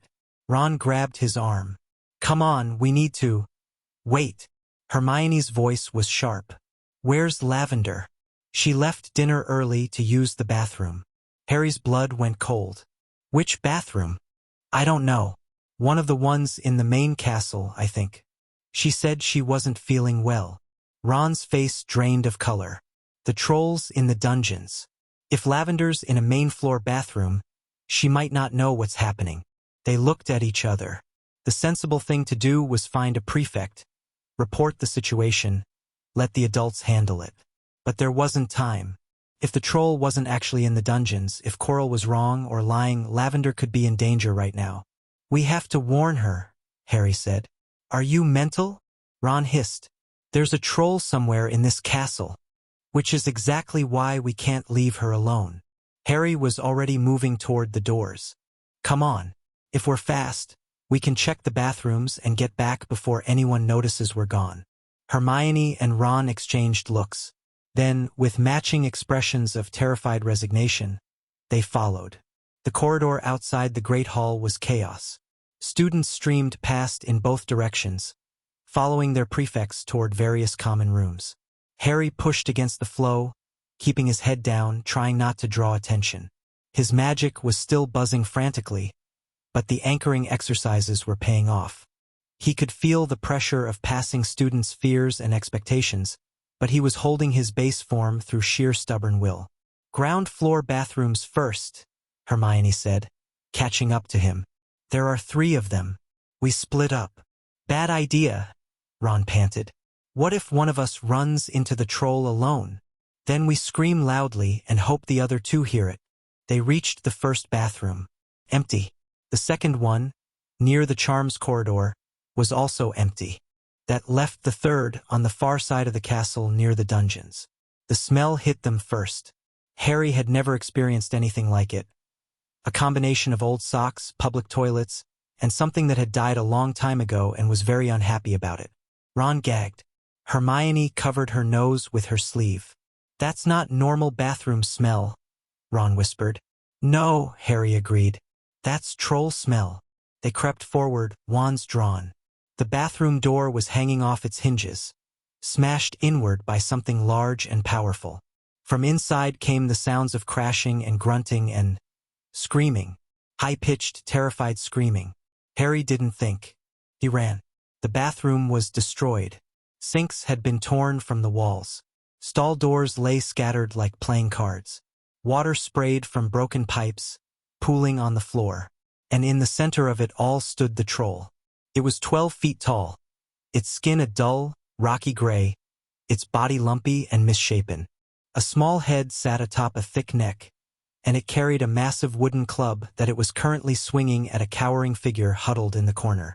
Not Lavender. Hermione. Wait, Hermione was right behind him. So who? Help! The girl screamed. Please, someone help me. The voice wasn't Lavender's either. Harry squinted through the spray of water and realized with a jolt of horror that he recognized her. Dark hair, ice-pale face, green-trimmed robes. Daphne Greengrass. His magic surged. Later, Harry wouldn't be able to explain exactly what happened. One moment he was standing in the doorway, frozen with shock. The next, he was moving, sprinting across the flooded floor, vaulting over broken debris, his wand already raised and his mouth forming words he didn't consciously remember learning. Wingardium Leviosa. The spell hit the troll's club just as it began to swing downward. The massive wooden weapon rose into the air, yanked upward by Harry's magic, and hung there for a confused moment before plummeting straight down onto the troll's head. The creature swayed, blinked, then toppled backward like a felled tree, crashing through what remained of the sinks and landing with a splash that sent water cascading in all directions. Silence. Bloody hell! Ron breathed from somewhere behind Harry. Harry was already moving, scrambling over the fallen troll to reach Daphne. She was pressed against the wall, her robes soaked and torn, her face, her always composed, always controlled face, streaked with tears. Are you hurt? Harry dropped to his knees beside her. Daphne, are you okay? She stared at him. Her eyes were wide, her occlumency shields apparently shattered by terror. For the first time since he'd met her, he could see everything. The fear, the relief, the desperate gratitude. His magic reached for her automatically. But instead of trying to shift toward her expectations, it did something different. Something new. It steadied. In the presence of her raw, unshielded emotions, Harry's features locked into place. His base form, solid and unmovable. Not because he was fighting to maintain it, but because for once, someone was seeing him exactly as he was, without any expectations about who he should be. You saved me, Daphne whispered. Yeah. Harry's voice came out rough. I did. Footsteps pounded in the corridor. Professors McGonagall, Snape, and Quirrell burst through the ruined doorway, wands raised. They stopped dead at the sight of the unconscious troll, the flooded bathroom, and 4 first-years huddled in the wreckage. What on earth? McGonagall began. The troll attacked her, Harry said, not taking his eyes off Daphne. We heard screaming. We came to help. You came to help. McGonagall's voice was equal parts fury and disbelief. 3 first-year Gryffindors ran toward a mountain troll. 2 Gryffindors and a Slytherin, Ron corrected. She was already in here when we arrived. Snape's black eyes swept over the scene, lingering on Harry's face with an expression of complicated intensity. Harry felt his magic twitch, trying to respond to those contradictory expectations, but Daphne's presence beside him kept him anchored. The troll, Quirrell said. His voice was thin, wavering. How did a first-year stop a mountain troll? Levitation charm, Hermione said. He used the troll's own club against it. It was actually quite clever, using the weight of the weapon to generate enough force. Miss Granger. McGonagall held up a hand. We will discuss the theoretical aspects later. For now, Mr. Potter, explain how you knew Miss Greengrass was in danger. Harry hesitated. He couldn't tell them the truth, that he'd thought he was rescuing a different girl entirely, that finding Daphne had been pure accident. I didn't know, he said. I just heard screaming and followed the sound. McGonagall's lips thinned. She clearly didn't believe him, but she couldn't prove otherwise. 5 points from Gryffindor, she said finally. Each, for sheer foolishness, and 5 points to Gryffindor each for dumb luck. Miss Greengrass, report to the hospital wing. The rest of you back to your dormitories. Now. Harry helped Daphne to her feet. Her hand gripped his arm tightly, and she leaned against him for just a moment before straightening. Thank you, she said quietly. I won't forget this. I know. Snape stepped forward to escort her to the hospital wing, shooting Harry one last unreadable look before sweeping out of the bathroom. Harry watched them go, his mind racing. What had Daphne been doing in a ground-floor bathroom, far from the Slytherin common room? How had the troll found her specifically? And why did Quirrell keep glancing at Harry with something that looked almost like fear? Come on, Hermione tugged at his sleeve. Before McGonagall changes her mind about the points. They slipped out of the ruined bathroom and into the corridor, where the last stragglers from the feast were being herded toward their dormitories. Harry's base form held steady the entire way back to Gryffindor Tower, and for once, he didn't have to think about maintaining it. Daphne had seen him, really seen him, and somehow that made everything else easier to face. The next morning, Harry found a note in his bag. It was written on expensive parchment in elegant, slanted handwriting. No signature, but he knew immediately who it was from. Library. Tonight. We need to talk. He showed it to Ron and Hermione at breakfast. Ron made a face. She wants to meet after you saved her life? What's to talk about? Maybe she wants to say thank you properly, Hermione suggested. Slytherins don't say thank you. They plot. Harry pocketed the note. I'll find out tonight. But when evening came and he made his way to their usual table, Daphne wasn't alone. A boy sat beside her, tall, dark-skinned, with sharp features and watchful eyes. Harry recognized him vaguely from classes. Blaise Zabini, another Slytherin first year. He was leaning back in his chair with studied casualness, but his gaze tracked Harry's approach with predatory attention. Potter, Daphne said. Her mask was back in place, but there was something different behind it now. Something warmer. Sit down. Blaise wanted to meet you. Harry sat, his magic already buzzing with the pressure of Zabini's expectations. The boy wanted something, Harry could feel it, a particular shape of desire that his abilities were trying to accommodate. So you're the Metamorphmagus, Zabini said. The boy who lived and the boy who shifts. Quite the collection of titles. I don't use titles. No, you wouldn't. That's what makes you interesting. Zabini leaned forward. Daphne told me what you did last night. running into a room with a mountain troll, armed with nothing but a first-year's wand and some badly pronounced Latin. Either you're the bravest person I've ever met, or the stupidest. Can't it be both? A flicker of surprise crossed Zabini's face, followed by something that might have been respect. Fair point, though I'd lean toward brave, given the outcome. You saved the life of a sacred 28 heir. That's not nothing. I didn't know she was a sacred 28 heir when I ran in there. I just heard someone screaming. And that, Zabini said, is exactly what makes you valuable. Harry felt his features try to shift toward something more impressive, more worthy of the attention. He pushed back, holding his base form through sheer will. I'm not interested in being valuable. Everyone's interested in being valuable. It's human nature. The question is, valuable to whom? Zabini glanced at Daphne, then back at Harry. Slytherin politics are complicated. Alliances matter. Having a Gryffindor who's earned a life debt from a Greengrass? That's leverage. There's no life debt. I didn't save her for political reasons.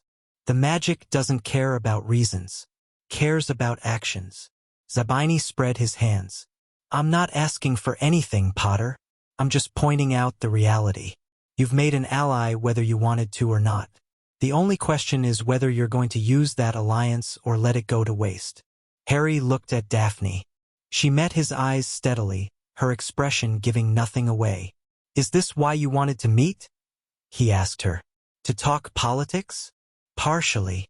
She hesitated, then seemed to make a decision. What you felt last night, when you found me in the bathroom. Your magic did something unusual, didn't it? Harry's breath caught. How did you know? Because I felt it too. My occlumency shields were completely down. I was too terrified to maintain them. I should have been projecting expectations all over you. But instead, she trailed off. Instead, I was stable, Harry finished. More stable than I've ever been. Like your emotions were grounding me instead of destabilizing me. Zabini's eyebrows rose. That's not how reflective metamorphism is supposed to work. No, Harry agreed. It's not. They sat in silence for a moment, processing the implications. Harry's mind was racing. His abilities had always responded to expectations, to the mental images people projected onto him. Raw emotions shouldn't have had any effect at all, unless there was something different about Daphne, something that made her a special case. We should experiment, Hermione's voice said from behind him. Harry jumped. He hadn't heard her approach, and more importantly, he hadn't felt the usual pressure of her expectations as she got close. How much did you hear? He asked. Enough. Hermione sat down at the table like she belonged there, ignoring Zabini's startled expression. If Daphne's emotional state can stabilize your abilities when her occlumency is down, that's significant. It suggests there might be people whose presence naturally anchors you, regardless of what they expect from you. Natural anchors, Daphne said slowly. I've never heard of such a thing. Neither have I. But Harry's abilities are already unprecedented. Why shouldn't there be unprecedented solutions? Zabini recovered from his surprise and leaned back in his chair, a new gleam of interest in his eyes. Granger, right? The Muggle-born who's outperforming half the purebloods in our year. The Muggle-born who's outperforming all the purebloods, Hermione corrected. Including you, Zabini. I stand corrected. He didn't seem offended. If anything, he looked intrigued. So the Gryffindors have formed their own little alliance, have they? The Metamorphmagus, the chess player, and the know-it-all. Ron's not here, Harry pointed out. Give it time. Weasleys are annoyingly loyal. He'll follow wherever you lead. Zabini stood, straightening his robes. This has been illuminating. Daphne, I'll see you in the common room. Potter, Granger. He nodded to each of them in turn. Don't be strangers. He left. The library felt somehow quieter without his presence. I don't trust him, Hermione said immediately. You shouldn't, Daphne agreed. Blaise doesn't have loyalties, only interests. But his interests currently align with keeping Harry alive and functional, which makes him useful. Why does he care about keeping me alive? Daphne's mask slipped, just for a moment. Something complicated flickered in her eyes. Because I care. And Blaze is smart enough to recognize that my goodwill is worth cultivating. Harry stared at her. You care? About me? Don't be obtuse, Potter. You saved my life. You've spent the past month meeting me in this library, even though you had no obligation to. You're the first person in years who's looked at me like I'm more than a chess piece to be moved around the board. She gathered her books, her movements jerky with something that might have been embarrassment. Yes, care. Is that so surprising? She swept out of the library before Harry could answer. Hermione watched her go with a thoughtful expression. She's not what I expected. No, Harry agreed. She's not. Be careful with her. I don't think she's playing you, but Slytherin politics are complicated. What's genuine today might become leverage tomorrow. I know. Harry stood, his mind still churning with questions. But right now, she's one of the only people who doesn't make my face want to melt off. That's worth something. Hermione's expression softened. Your abilities really are getting better, you know? I've noticed. You held your form through that entire conversation, even with Zabini projecting at you. Did I? Harry touched his face. She was right. He hadn't felt the usual exhausting struggle to maintain his features. The whole conversation he'd just been himself. Natural anchors, Hermione murmured. I wonder if I could find research on the concept. It might be in the restricted section. Hermione, right? Sorry. One mystery at a time. She gathered her own books and stood. Speaking of mysteries, I found something interesting about the third-floor corridor. Meet me in the common room tonight. What did you find? I'll tell you when Ron's there. This involves all of us. The Gryffindor common room was mostly empty when Harry arrived. Most students had gone to bed early, still spooked by the troll incident. Ron was waiting by the fire, a chest set open in front of him, though he wasn't playing, just moving pieces around absently. Hermione said she found something, Ron said as Harry sat down. She didn't tell you what? Said she wanted to explain it once. Something about narrative efficiency. Hermione appeared on the girls' staircase, arms full of books and parchments. She dumped them on the nearest table and started sorting through them with focused intensity. I spent the past month researching the third-floor corridor, she said without preamble. Historical records, architectural plans, everything I could find. Turns out that corridor wasn't always forbidden. In fact, it's been used for regular classes for most of Hogwarts history. So what changed? Harry asked. That's what I couldn't figure out. The records just stop. Nothing about why the corridor was suddenly forbidden. Nothing about what's being kept there. She pulled out a particular piece of parchment. But then I found this. A reference to something called Dumbledore's Third Obstacle in a Hogwarts Board of Governors meeting from last summer. Ron leaned forward. Obstacle? Like a challenge. That's what it sounds like. And if there's a third obstacle, there must be a first and second. Which suggests. Hermione took a breath. I think there's something hidden in that corridor. Something valuable. And I think it's protected by a series of challenges. Tests that anyone trying to reach it would have to pass. Harry thought about the grubby package Hagrid had retrieved from Gringotts. About the break-in that had happened the same day. About Quirrell's strange behavior and Snape's suspicious lurking. The thing from Gringotts, he said. Whatever Hagrid took out of Vault 713. That's what they're protecting. That's my theory. Hermione nodded. Something so valuable that it needed to be moved from the most secure bank in the wizarding world to an even more secure location. Something that someone was willing to break into Gringotts to steal. And you want to find out what it is, Ron said flatly. Don't you? I want to not get expelled. Or killed. Or killed and then expelled. They can't expel you if you're already dead, Harry pointed out. That's not comforting. Harry grinned despite himself. The expression felt natural, no effort required to maintain it. He was surrounded by his friends, discussing mysteries and dangers, and his face was behaving itself for once. We should be careful, he said. But Hermione's right. If something dangerous is hidden in this castle, we should at least know what it is. Information is power. That's very Slytherin of you, Ron muttered. I've been spending time with Slytherins. Hermione started gathering her papers. We need more information before we do anything rash. I'll keep researching. Ron, can you ask your brothers about the third-floor corridor? Fred and George seem to know all the castle's secrets. I'll try, but they might want something in exchange. Offer them Harry's Metamorphmagus abilities. What? Harry sat up straight. You can't trade my abilities. Not trade. Loan. The twins would love to have a shapeshifter help with their pranks. One afternoon of assistance in exchange for information seems fair. Harry considered it. The idea of deliberately using his abilities, rather than constantly fighting against them, was strangely appealing. Fine, he said, but I get veto power on anything too dangerous. Define too dangerous. Anything that might get someone permanently expelled or physically harmed. That eliminates most of their repertoire, but I'll pass along the terms. They talked for another hour, planning and theorizing. By the time Harry finally climbed the stairs to his dormitory, his mind was buzzing with possibilities. The third-floor corridor. Whatever was hidden there. Quirrell's suspicious behavior. The strange stability he'd felt around Daphne. And underneath it all, the constant question that never quite went away.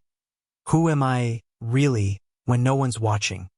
He pulled the curtains around his bed and looked at his reflection in Tonk's mirror. His base form looked back at him, messy black hair, green eyes, lightning bolt scar.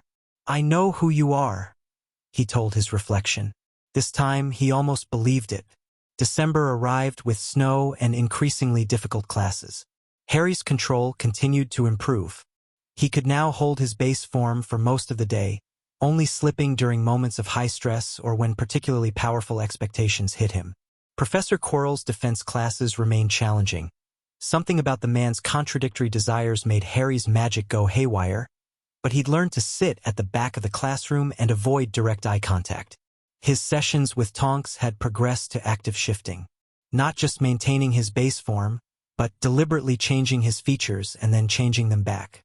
It was exhausting work, but for the first time he was starting to feel like his abilities might actually be useful rather than just a curse. You're ready for the next step, Tonks announced during their last session before Christmas break. What step? Emotional shifting. She shifted her own features, her face cycling through expressions of joy, anger, sadness, fear, each one accompanied by subtle changes in her bone structure and coloring. Your abilities respond to emotions, right? Other people's emotions, but also your own. If you can learn to use your own feelings as a tool, you'll have much better control. How do I do that? Practice. Feel an emotion deeply and let your features respond to it. Then feel a different emotion and let them change again. The goal is to create a feedback loop.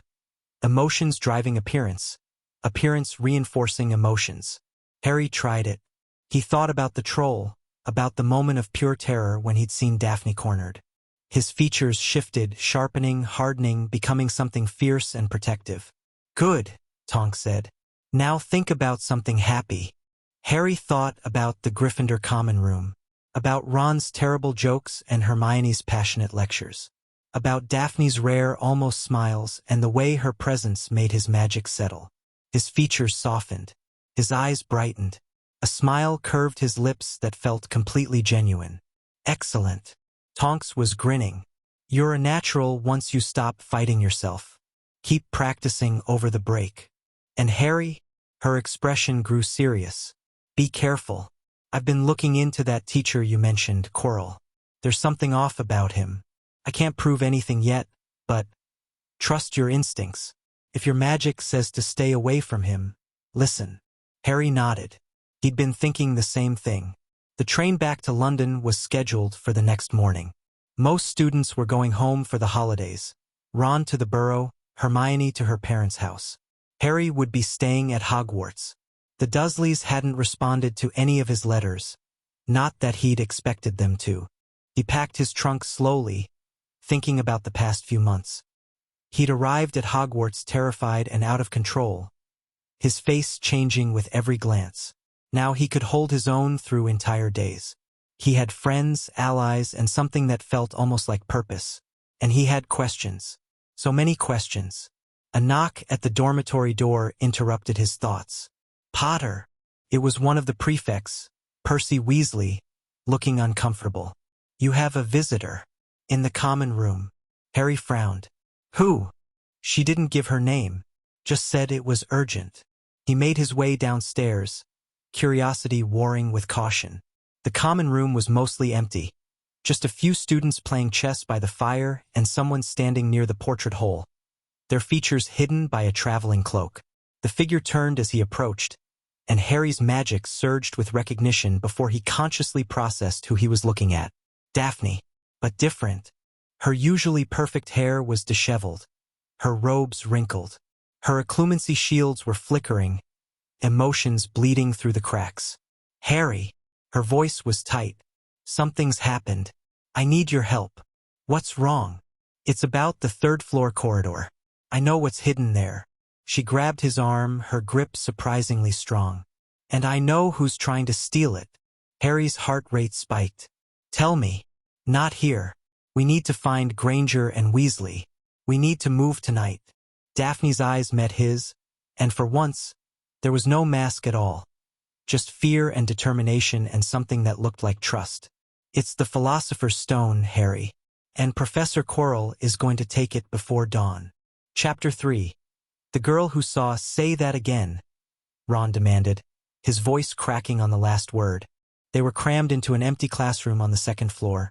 Harry, Ron, Hermione, and Daphne, with Neville standing guard at the door after they'd literally dragged him along because he'd been in the common room and looked suspicious about their midnight departure. The Philosopher's Stone, Daphne repeated. Her composure had returned somewhat, but Harry could still see the cracks in her mask. Created by Nicholas Flamel. Produces the elixir of life, which grants immortality. That's what Dumbledore is hiding in the third-floor corridor. And you know this how? Hermione asked, her tone caught between skepticism and excitement. Because I'm not an idiot, Granger. I've been researching the same things you have, just from different angles. My family has records dating back centuries. The Flamels and the Greengrasses have done business before. Daphne pulled a folded piece of parchment from her robes. This arrived by owl tonight, from my father. He's heard rumors that someone is asking questions about the stone. The kind of questions that suggest they know where it is. Harry took the letter. The handwriting was elegant and slanted, similar to Daphne's own. Daughter, concerning developments regarding the Flamel artifact. Old associates suggest renewed interest from parties long thought defunct. Exercise extreme caution. Trust no one who stutters. Trust no one who stutters, Harry read aloud. His stomach dropped. Quirrell. Quirrell, Daphne confirmed. My father doesn't make accusations lightly. If he's warning me about Quirrell, it's because he has solid intelligence. But Quirrell's terrified of his own shadow, Ron protested. He can't be the bad guy. Snape's the one who's been lurking around the third floor. Snape's been lurking around the third floor because he's suspicious of Quirrell, Daphne said impatiently. Use your head, Weasley. If Snape wanted to steal the stone, he'd have done it months ago. He knows the castle better than anyone. The only reason to spend all that time watching the corridor is if he thinks someone else is making a move. Hermione was pacing, her mind visibly racing. The troll at Halloween. Quirrell was the one who announced it. He said it was in the dungeons, but we found it near the third-floor corridor. What if he let it in as a distraction? Harry finished. The pieces were clicking together with horrible clarity. So he could get past whatever's guarding the stone, while everyone else was dealing with the troll. Exactly. Daphne's eyes were bright with vindicated fear. And I found him there, near the forbidden corridor. That's why the troll came after me. I saw something I shouldn't have, and he sent it to silence me. The room went quiet. He tried to kill you, Neville said from the doorway, his voice small. A teacher tried to kill a student? Wouldn't be the first time at Hogwarts, Daphne said grimly. But yes, I've been watching him since Halloween. Careful, quiet. Tonight, I saw him leaving the castle. He went into the forest and he didn't come back. Which means he's not here right now. Harry's hands clenched into fists. He's doing something, planning something. And when he gets back, he'll try again, Hermione whispered. This time for real. They stood in silence, the weight of the situation settling over them like snow. 5 first years, alone in a dark classroom, trying to decide whether to go up against a teacher who might be working for forces they didn't fully understand.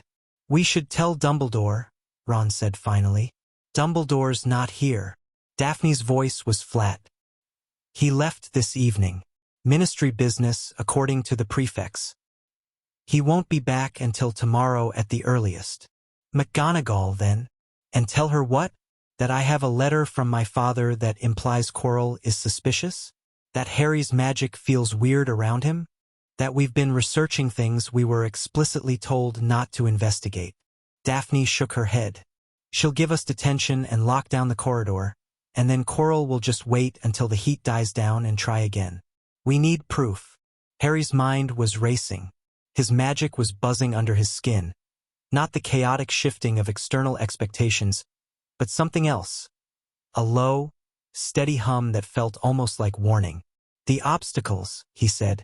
Hermione mentioned there are obstacles protecting the stone. Challenges.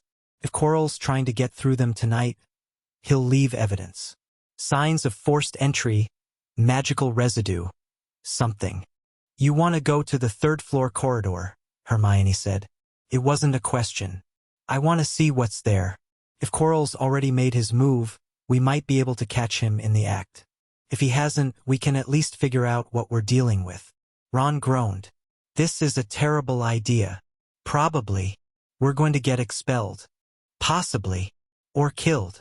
That seems less likely, but I won't rule it out. Ron looked at him for a long moment. Then, slowly, a grin spread across his freckled face. All right, mate. Let's go be idiots together. The 3rd floor corridor was silent. They moved through the castle in single file, Harry leading, his senses stretched to their limits, feeling for any sign of the contradictory wrongness that Quirrell projected. Daphne walked close behind him, her presence a steady anchor that kept his magic from responding to the shadows and echoes. Ron and Hermione followed, with Neville bringing up the rear, his wand clutched so tightly his knuckles had gone white. The door at the end of the corridor was massive, ancient, bound with iron. It should have been locked. It was standing open. He's already here, Hermione breathed. Harry pushed through the door before anyone could stop him. The room beyond was large and circular, lit by torches that cast dancing shadows on the stone walls. In the center of the floor, where they'd clearly been standing guard moments ago, was a massive 3-headed dog. It was unconscious. Drool pooled around its enormous heads, and a harp sat abandoned in the corner, its strings still vibrating faintly with the echo of music. Fluffy, Ron said weakly. What? The dog. Hagrid told me about it. He calls it Fluffy. That thing has a name? Hagrid has interesting taste in pets. Harry was already moving past the creature, heading for the trapdoor that was visible in the floor behind its massive paws. Someone had already opened it. The wooden door was thrown back, revealing a dark shaft descending into nothing. He went down there, Harry said. Recently. The music was keeping the dog asleep, and whoever played that harp can't have left long ago. So we follow him. Daphne stepped up beside Harry, peering down into the darkness. That's what you're thinking, isn't it? Unless you have a better idea. I don't. I just wanted to make sure we were on the same page. We're not going down there, Neville said. His voice was shaking, but there was something steel beneath the fear. We're going to get Professor McGonagall. Right now. Neville, no. Listen to me. Neville stepped forward, planting himself between the group and the trapdoor. I know I'm not brave like you lot. I know I'm rubbish at spells and I can't fight a troll or face down Malfoy without my knees knocking. But I'm not stupid. Whatever's down there is meant to stop dark wizards. Actual trained adult dark wizards. We're first years. We'll die. The room went quiet. Neville was trembling, but he didn't move. Harry looked at him, really looked, seeing past the pudgy exterior and the nervous demeanor to the person underneath. Neville Longbottom, who'd been terrified every day since he'd arrived at Hogwarts. Neville Longbottom, who'd followed them into this corridor anyway because he didn't want them to get hurt. Neville Longbottom, who was standing up to his friends because he believed it was the right thing to do. His magic stirred, but not to shift. Instead, it settled deeper into his base form, anchored by something that felt a lot like respect. "You're right," Harry said. Neville blinked. "I am. Going down there alone would be stupid. We need backup." Harry turned to the group. "Neville, take Ron and go find McGonagall. Tell her everything, the troll, Quirrell, what we found here. If she doesn't believe you, tell her to check the third-floor corridor herself." "What about you?" Ron demanded. "Hermione, Daphne, and I are going to watch this trapdoor. If the Quirrell tries to come back up, we need to know. And if he gets the stone." Harry didn't finish the sentence. He didn't have to. Ron's jaw tightened. "You're not doing this to protect me, are you? You actually think splitting up is the smart play? I think 3 sets of eyes on the exit is better than 2. But getting a teacher is important enough that I'm willing to lose one." Harry met Ron's eyes steadily. "You're the fastest runner, and Neville needs someone to back up his story. McGonagall trusts Weasleys." Ron hesitated. Then he nodded sharply. "Fine. But if you die before I get back, I'll kill you." "That doesn't make sense." "I don't care. Come on, Neville." They disappeared through the door. Harry turned back to the trapdoor, his wand raised, his senses straining for any hint of movement from below. "That was well handled," Daphne murmured beside him. "What was?" "Longbottom. You could have dismissed him, told him to stay quiet and stop being a coward. Instead, you validated his concern and gave him a task that mattered. That's leadership." "It's not leadership. It's just common sense. Those are often the same thing." Hermione had moved to examine the harp, careful not to touch it. Enchanted to play automatically. Someone cast the spell and then jumped down before the music stopped. Clever but risky. What if the spell wore off before they reached the bottom? Then we'd be looking at a body, not an open trapdoor. Harry moved closer to the edge of the shaft, straining his eyes in the darkness. "I can't see the bottom. It could be 10 feet or 100. "Allow me." Daphne pulled a small vial from her robes, one of the potion ingredients all first-years carried, and dropped it into the shaft. They counted silently, listening for the sound of impact. 1, 2, 3, a soft thump. "About 30 feet, Hermione calculated. "Survivable with the right cushioning charm. Or with something soft at the bottom." Harry remembered his landing in the Gryffindor common room when he'd first arrived, the way the furniture had seemed to arrange itself to catch him. Hogwarts looked after its students, usually. There's probably a safety measure. Probably isn't definitely. No. But a sound from below. Distant, muffled, but unmistakably a human voice. Shouting something, then screaming. Harry didn't think. He jumped. The fall was longer than he'd expected. Wind rushed past his face, his robe streaming behind him, darkness swallowing everything.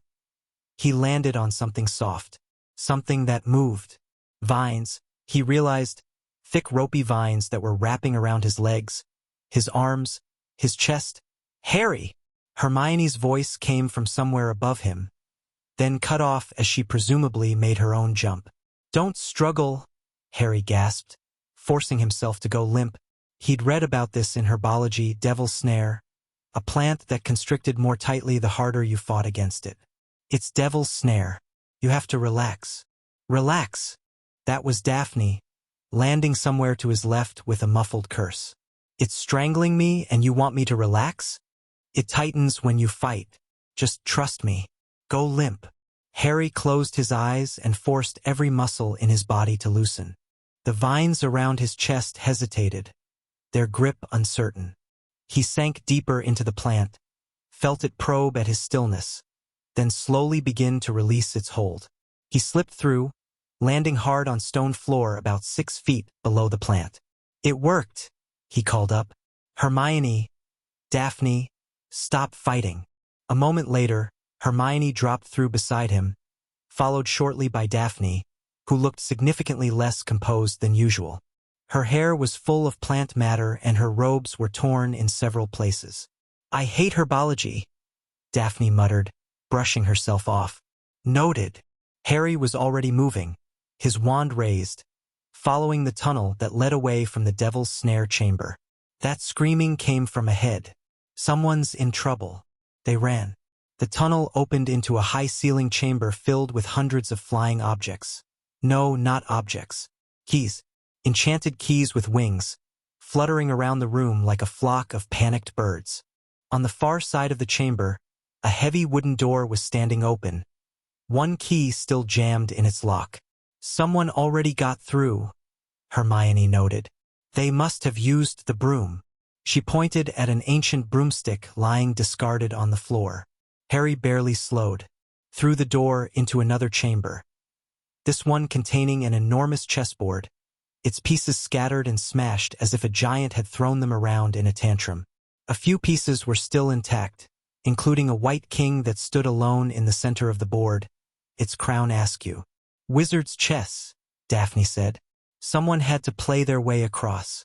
Violently, by the look of it. The challenge is already beaten. We can just walk through." Harry started across the board, stepping over fallen stone knights and shattered pawns. "Harry, wait!" He didn't wait, couldn't wait. That screaming had sounded like a child. Through another door, another tunnel. The smell hit him first. Something acrid and burning, mixed with the unmistakable stench of troll. The chamber was a charnel house. An enormous troll, even bigger than the one from Halloween, lay sprawled across the stone floor. It wasn't moving. Its head was twisted at an impossible angle, and dark blood pooled beneath its body. "Dead," Hermione whispered. "Someone killed it. Recently." Harry stepped past the corpse, trying not to look too closely at the damage. Through the next door and stopped. The chamber beyond was filled with flames. Purple fire blocked the exit on the far side. Black fire blocked the entrance behind them the moment they stepped through. In the center of the room stood a table with 7 bottles of different sizes, and beside the table a body. Small, young, wearing Hogwarts robes, lying very, very still. "No!" Daphne's voice cracked on the word. She pushed past Harry, dropping to her knees beside the figure. "No, no, no!" Harry's heart was pounding so hard he could hear it in his ears. He moved closer, dread coiling in his stomach, already knowing who it was before Daphne turned the body over. Tracy Davis. A Slytherin first year, one of Daphne's yearmates. Her eyes were open and staring, her face frozen in an expression of absolute terror. She was dead. She must have followed him. Daphne's voice was barely audible. Followed Quirrell, trying to figure out what he was doing. Tracy was always too curious for her own good, always poking into things that didn't concern her. Harry knelt beside them, his throat tight. He'd seen this girl in the Great Hall at meals in classes.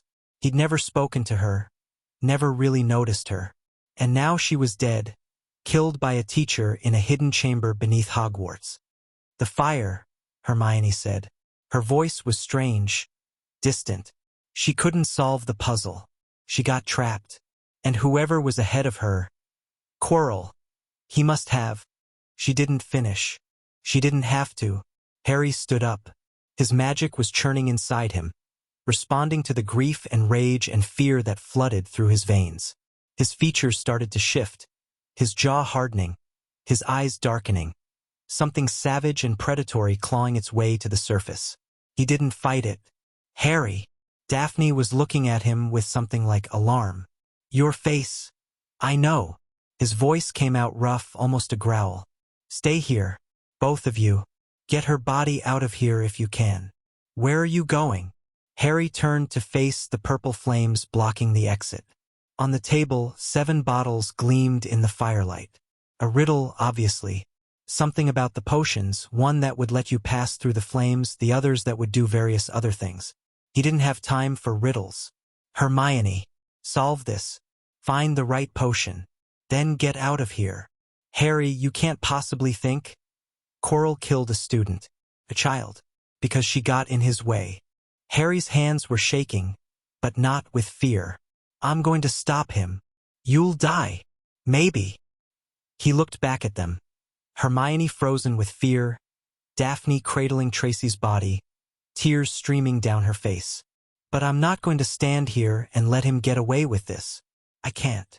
Hermione's mouth opened, then closed. Something shifted in her expression. Fear replaced by determination.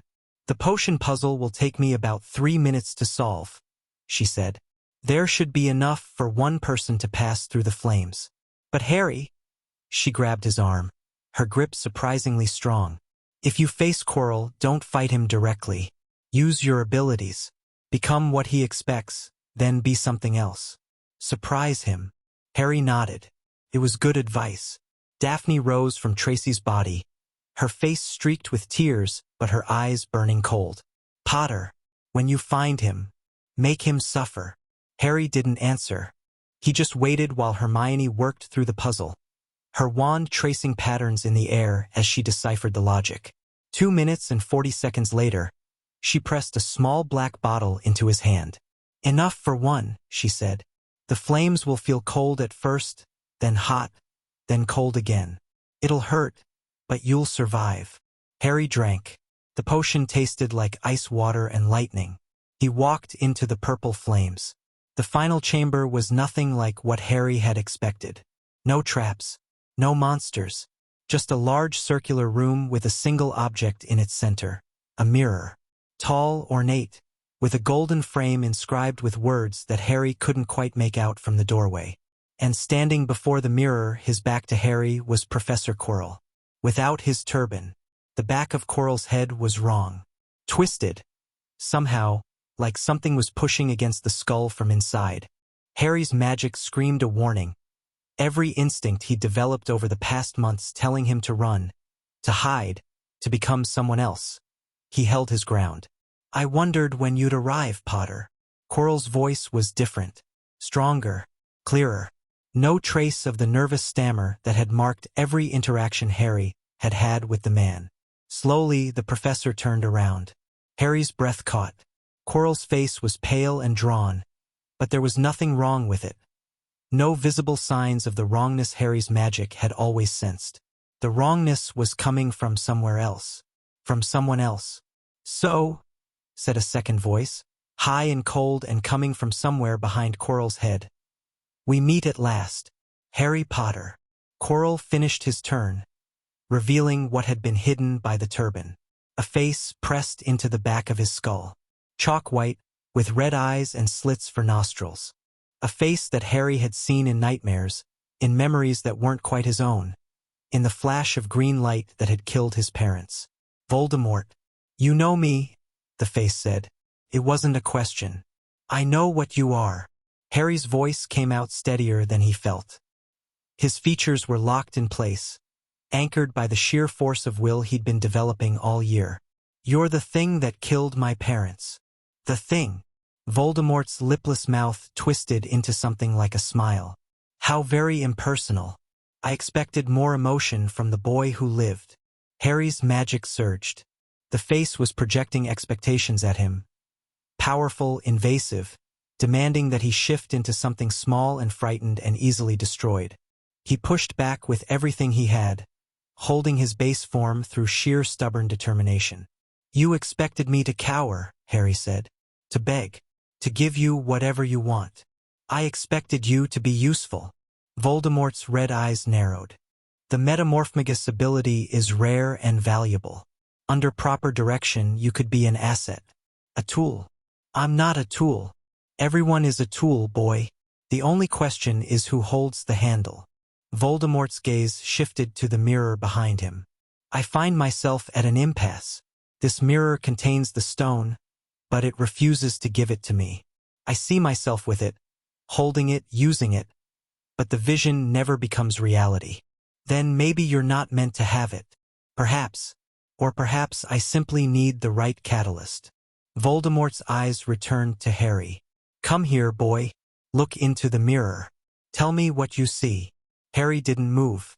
His magic was screaming warnings, louder and more insistent than ever before. Quirrell, or whatever Quirrell had become, shifted impatiently. The master gave you an order, Quirrell said. His voice had a strange, doubled quality, like two people speaking at once. Your master can rot. Quirrell raised his wand. Crucio. Harry threw himself sideways, the curse scorching the air where his head had been. He hit the ground hard, rolled, came up with his own wand raised, and realized he had no idea what spell to cast. He was a first year. He knew levitation charms and color-changing spells and the theory behind transfiguration. Nothing in his repertoire would even slow down a dark wizard possessed by the most dangerous sorcerer of the age. Quirrell advanced, wand raised for another curse. Foolish child. Did you think bravery would save you? Did you think being special would make you invincible? I think you talk too much. Harry cast the only spell he could think of, Lumos, and poured every ounce of magic he could muster into it. The light that erupted from his wand was blinding, a miniature sun that filled the chamber with white-hot radiance. Quirrell screamed, throwing his hands up to shield his eyes. Harry ran, not away from the fight but toward it.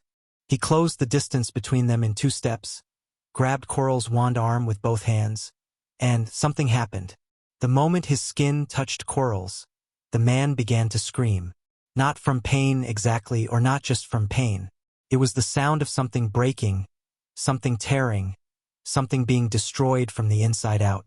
Smoke rose from where Harry's hands gripped Quirrell's arm. The smell of burning flesh filled the air. Quirrell's skin was blistering, cracking, dissolving. Get off! Voldemort's voice roared from the back of Quirrell's head. Kill him! Kill him now! Quirrell tried to cast a spell, but his wand arm was crumbling to ash. He tried to pull away, but Harry held on, his fingers digging into flesh that fell apart like wet paper. Harry's hands were burning. His palms were on fire, but he didn't let go. He looked into Quirrell's eyes, the human eyes, the ones that had once belonged to a nervous teacher who stuttered through defense against the dark arts lessons, and saw the moment the man died. The light went out, replaced by something else, something cold and ancient and terrible. This isn't over, Potter. Voldemort's voice was a hiss, a whisper, a scream all at once. You cannot kill me. I am beyond death. I am... Harry shoved. Quirrell's body collapsed backward, striking the mirror and crumpling to the ground. The face on the back of his skull was contorted in fury, in agony, in something that might have been fear. A shadow rose from the ruined corpse. A wraith, dark and formless and shrieking with rage. It swept toward Harry, passing through him in a burst of ice-cold pain, and then it was gone. Harry stood alone in the chamber, surrounded by ash and smoke and the shattered remnants of a monster's puppet. His hands were ruined, burned down to the bone in places, the skin peeling away in strips. He couldn't feel them anymore, which was probably a mercy. The mirror stood before him, undamaged, its surface reflecting the carnage of the room. Harry looked into it, too exhausted to be curious, too broken to care what he might see. His reflection looked back at him. It was his base form, messy black hair, green eyes, lightning bolt scar. But it was smiling, and in its hands, it held a blood-red stone the size of a fist. The reflection winked. Then it reached into its pocket and dropped the stone inside. Harry felt something heavy appear in his own pocket. What the? He reached down, his ruined hand screaming in protest, and pulled out the Philosopher's Stone. The mirror had given it to him. Not to Quirrell. Not to Voldemort. To Harry. He didn't have time to process this. The chamber was starting to spin. The pain in his hands was finally catching up to him, overwhelming his ability to function. He could hear voices, distantly. Someone shouting his name. The world went dark. Harry woke in the hospital wing. The first thing he noticed was that his hands didn't hurt anymore. The second thing was Dumbledore sitting beside his bed, watching him with those piercing blue eyes. Good afternoon, Harry. Harry tried to sit up. His body protested loudly, but he managed to get himself propped against the pillows. How long was I out? 3 days. Madame Pomfrey has been most concerned about the state of your hands. The burns were quite severe. Dumbledore's expression was gentle, but there was something complicated beneath it. You should have died by all rights. The fact that you survived touching Quirrell is remarkable. Why did that happen? The burning, when I touched him, he just fell apart. Love. Dumbledore smiled at Harry's confused expression. Your mother died to save you, Harry. That kind of sacrifice leaves a mark. Not a scar, not a visible sign, but a protection that lives in your very skin. Quirrell, sharing his soul with Voldemort, a soul so full of hatred, could not touch you without experiencing the agony of love's presence. Harry processed this. So my mother's love protected me? In the most literal sense, yes. It's an ancient magic, older than anything Voldemort could understand. He spent years studying power and domination and fear. He never bothered to learn about love. Silence stretched between them. Harry had questions, so many questions, but one pushed its way to the front. Tracy Davis, the girl who died. Did they? Dumbledore's expression darkened. Miss Davis was returned to her family for burial. Her death is a tragedy beyond measure. I failed her, Harry. I failed to recognize the threat that Quirrell posed, and a student paid the price for my blindness. You didn't fail her. Quirrell did. Voldemort did. That is kind of you to say. But as headmaster, the safety of every student in this castle is my responsibility. I will carry Miss Davis's death with me for the rest of my days. Dumbledore paused, then continued more softly. I believe her sacrifice, and yours, may have saved many more lives. The stone has been destroyed. Nicholas Flamel agreed that it was for the best. Destroyed? But that means he will die. Yes. He and his wife have enough elixir stored to set their affairs in order, and then they will pass on. Dumbledore's eyes were distant. For someone as old as Nicholas, death is not the enemy it seems to us. It is, he tells me, merely the next great adventure. Harry thought about this, about immortality and sacrifice, and the things people were willing to die for. What about Voldemort? He's not really dead, is he? No. He has ways of tethering himself to this world, dark magic that I am only beginning to understand. He will return in one form or another, and when he does, he will come for you again. Because of the prophecy, Dumbledore's eyebrows rose. You know about the prophecy? I don't know what it says, just that there is one. Quirrell Voldemort mentioned something about me being destined to face him. The prophecy is a conversation for another time. You have been through enough for now. Dumbledore rose, his robes swishing softly. Rest, Harry. Your friends are waiting outside. Miss Granger and Mr. Weasley have been staging a small rebellion against Madame Pomfrey's visiting hours. And Miss Greengrass has been here every day, though she takes great pains to ensure no one notices. Harry felt something warm bloom in his chest at that. She has. The connection between you two is unusual. Your magic responds to her in ways I haven't seen before. Dumbledore's eyes twinkled. But that, too, is a conversation for another time. Be well, Harry. You've earned your rest. He left. Harry lay back against his pillows, staring at the ceiling of the hospital wing. Voldemort was still out there. Prophecies and ancient magic and dark forces waiting in the shadows. A year at Hogwarts and he'd nearly died twice. But he'd also found friends. Allies. People who saw him as more than just the boy who lived. More than a face that couldn't stay still. The door opened. Ron and Hermione burst through, followed by a more reserved Daphne who hung back by the entrance. Harry! Hermione threw herself at him, wrapping him in a hug that made his still-healing hands throb. You absolute idiot, you could have died. But I didn't.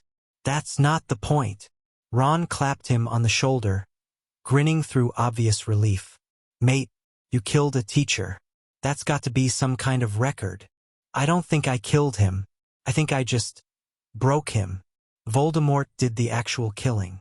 Technicality. It still counts. Daphne approached the bed slowly, her mask firmly in place. But her eyes were red-rimmed, and her hands were trembling slightly. "Potter," she said, "you're an idiot. So I've been told. You could have died. You should have died. The only reason you're alive is because of some ancient protection none of us knew about and probably can't replicate." "I know. Don't do it again." Her voice cracked, just slightly. "I've lost one friend this year. I won't lose another."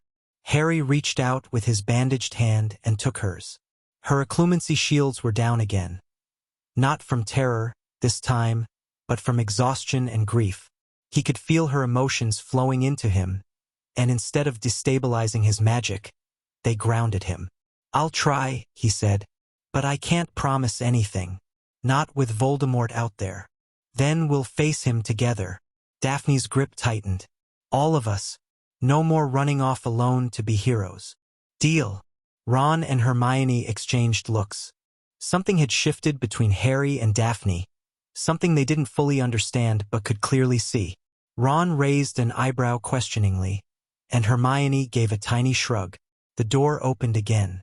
Madame Pomfrey bustled in, took one look at the gathering around Harry's bed, and began herding visitors toward the exit with practiced efficiency. "Out, out, all of you. The boy needs rest, not a party. We'll be back tomorrow," Hermione called over her shoulder as she was pushed through the door. "And the day after," Ron added. Daphne paused at the threshold, looking back at Harry with an expression he couldn't quite read. "Don't die, Potter," she said. "That's an order." "Yes, ma'am." She smiled. Actually smiled. A real one that transformed her face. And then she was gone. Harry lay back against his pillows, his ruined hands aching, his body exhausted, his mind churning with everything that had happened. But for the first time in months, his face was completely stable. No shifting, no twitching, no responding to external expectations. He knew who he was now. He'd proven it in the chamber beneath the school, facing down the darkest wizard of the age. Harry Potter, Metamorphmagus, friend, survivor, and, apparently, Voldemort's worst nightmare. He closed his eyes and slept. Chapter 4. Predator and prey. Harry's fist slammed into the training dummy hard enough to split the skin on his knuckles. "Again," Tonks said. He hit it again, and again, and again, until his hands were slick with blood and his arms were shaking with exhaustion. "Better." Tonks tossed him a healing salve. "Your form's still sloppy, but you're committing to the strikes. That's progress." Harry caught the salve and began applying it to his torn knuckles. The wounds sealed slowly, leaving behind pink new skin that would be tender for hours. "I thought you were teaching me to control my shifting, not to punch things. I'm teaching you to survive. Your shifting is part of that, but it's not the whole picture." Tonks leaned against the wall of the training room, her hair shifting from electric blue to a more subdued purple. "What happened with Coral proved something. Your magic responds to threats in ways we don't fully understand. If you're going to face danger, and you will, Potter, that's just your life now, you need to be ready physically as well as magically." It was mid-July. Harry had been at Grimmauld Place for 3 weeks, extracted from the Dursleys by a team of Order members after Dumbledore had finally acknowledged that leaving the boy who lived with magic-hating muggles was perhaps not the best security measure. The ancient black family home was gloomy and full of dark artifacts, but it was also protected by every ward known to wizard kind, and it had Tonks. She'd been assigned as his primary trainer for the summer. Official cover story: Advanced Metamorphmagus Instruction. Actual purpose: preparing Harry for the war that everyone could feel coming. "Tell me about the anchor work," Tonks said. "You've been practicing with the Greengrass girl?" "Daphne." "Yes." Harry flexed his newly healed hands. "We've been writing. She's figured out some things about how her presence affects my shifting. And it's not just her occlumency. When her shields are down, I'm actually more stable, not less. Her emotions ground me instead of destabilizing me." Harry had spent months puzzling over this, exchanging increasingly detailed letters with Daphne as they both tried to understand the phenomenon. "We think it's because she sees me, the real me. She doesn't have expectations about who I should be. Just acceptance of who I am. Tonks was quiet for a moment. Natural anchors are rare. Most Metamorphmagi never find one. The fact that you found one at 11. She shook her head. You're lucky, Potter. Hold on to that connection. I'm planning to. The door to the training room opened. Sirius Black stuck his head in. His gaunt face split by a grin that still looked slightly unhinged even after months of recovery from Azkaban. Lunch is ready. Molly's made enough food to feed a small army, and she'll be offended if you don't eat at least 3 servings. We're in the middle of training, Tonks protested. You've been in the middle of training since 7 this morning. The boy needs fuel. Sirius's eyes found Harry's, and something complicated passed between them. Come on, pup. Let an old dog fuss over you for a bit. Harry followed him out of the training room and down the creaking stairs to the kitchen. The long table was crowded with Weasleys, Molly and Arthur at one end, the twins causing chaos in the middle, Ron and Ginny bickering about something near the other end. Hermione sat beside Ron, a book open on the table despite Molly's repeated requests that she put it away during meals. Harry! Molly swept him into a crushing hug the moment he entered. You're too thin. Sit down, eat. I've made your favorites. Mrs. Weasley, I'm fine. You're not fine, you're skin and bones. Those horrible muggles, honestly, if I ever get my hands on them. Harry let himself be pushed into a chair and presented with a plate piled high with roast chicken, potatoes, and vegetables. The Weasley matriarch had apparently decided that her primary mission in life was to fatten him up, and arguing with her was both pointless and dangerous. How was training? Ron asked through a mouthful of potatoes. Brutal. Tonks has me punching things now. Wicked. Can she teach me? Ronald Weasley, you are not learning to punch things, Molly said firmly. You're learning proper defensive magic like a civilized wizard. Punching is defensive. What if someone attacks me and I don't have my wand? Then you run away like a sensible person. Harry tuned out the familiar argument and focused on his food. The summer had been strange. A mix of intense training, strategic planning sessions with Order members, and long stretches of boredom in the dusty rooms of Grimmauld Place. He'd learned more about combat magic in 6 weeks than he had in an entire year at Hogwarts, but he'd also spent countless hours staring at the ceiling of his borrowed bedroom, thinking about Tracy Davis and the look on her face when she died. The nightmares had faded, mostly. Daphne's letters helped. She wrote about her own grief, about the memorial service the Slytherins had held for Tracy, about the way the common room felt emptier without her presence. There was something comforting about sharing the burden with someone who understood. Letter for you, Fred or possibly George said, dropping an envelope on Harry's plate. Delivered by the most stuck-up owl I've ever seen. Nearly took my finger off when I tried to untie it. The envelope was heavy cream parchment, sealed with green wax. Harry recognized the greengrass crest immediately. Girlfriend, George or possibly Fred, asked with exaggerated innocence. Business associate, Harry said, tucking the letter into his pocket.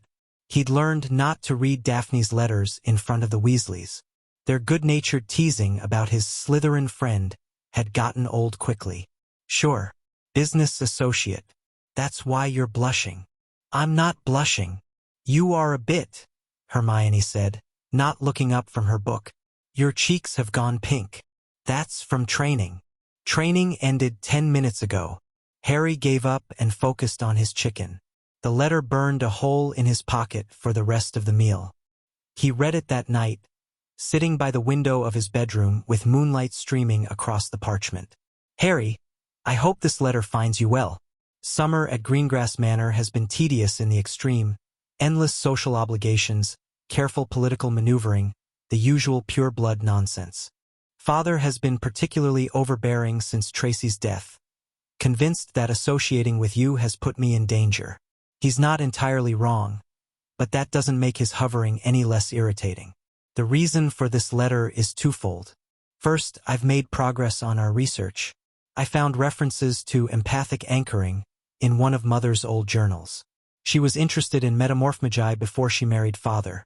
Apparently, it runs in her family, though the ability hasn't manifested for several generations. According to her notes, Certain individuals can form bonds with metamorphmagi that stabilize their abilities through emotional resonance. The bond requires mutual trust and genuine connection. Cannot be forced or manufactured. This explains, I think, why your magic responds to me the way it does. We built something real during those library sessions. Your abilities recognized that and latched onto it. The second reason for this letter is more personal. I will be in London next week for a family obligation. If you are able to get away from your Minders, I would like to see you. In person. There are things I need to say that don't translate well to parchment. Send your response with this owl. She's trained not to take no for an answer. Yours, Daphne. Harry read the letter 3 times, his heart doing strange things in his chest. The research was fascinating. Empathic anchoring would explain so much about how Daphne affected his abilities. But it was the last paragraph that stuck with him. Things she needed to say. In person. He pulled out parchment and ink and began to write. Getting away from Grimmauld Place was easier than Harry expected. Sirius, it turned out, was a terrible guardian in the best possible way. When Harry explained that he needed to meet a friend in London, Sirius's response was to toss him a muggle jacket and say, "Don't do anything I wouldn't do," which leaves you a pretty wide range of options. Tonks was slightly more responsible. She insisted on accompanying him as far as the meeting point, a small cafe in a quiet corner of Muggle London, before retreating to a nearby bench to keep watch. 1 hour, she said. Then I'm coming in to collect you, regardless of what you're doing. Understood. Harry entered the cafe. The interior was warm and dimly lit, filled with the smell of coffee and baked goods. A few customers occupied scattered tables, but his eyes found Daphne immediately. She was sitting in the back corner, wearing Muggle clothes that looked expensive and slightly uncomfortable. Her blonde hair was loose around her shoulders, softer than the severe ponytail she usually wore at school. When she saw him, something flickered in her expression. Relief, maybe, or something more complicated. Potter. She stood as he approached. You came. You asked me to. I half expected you to refuse. Your handlers have been quite protective. My handlers can be managed. Harry slid into the seat across from her. You look different. Out of uniform. So do you. Her eyes swept over him, assessing. You've been training. Physically, you're carrying yourself differently. Tonks has me punching things. Sensible.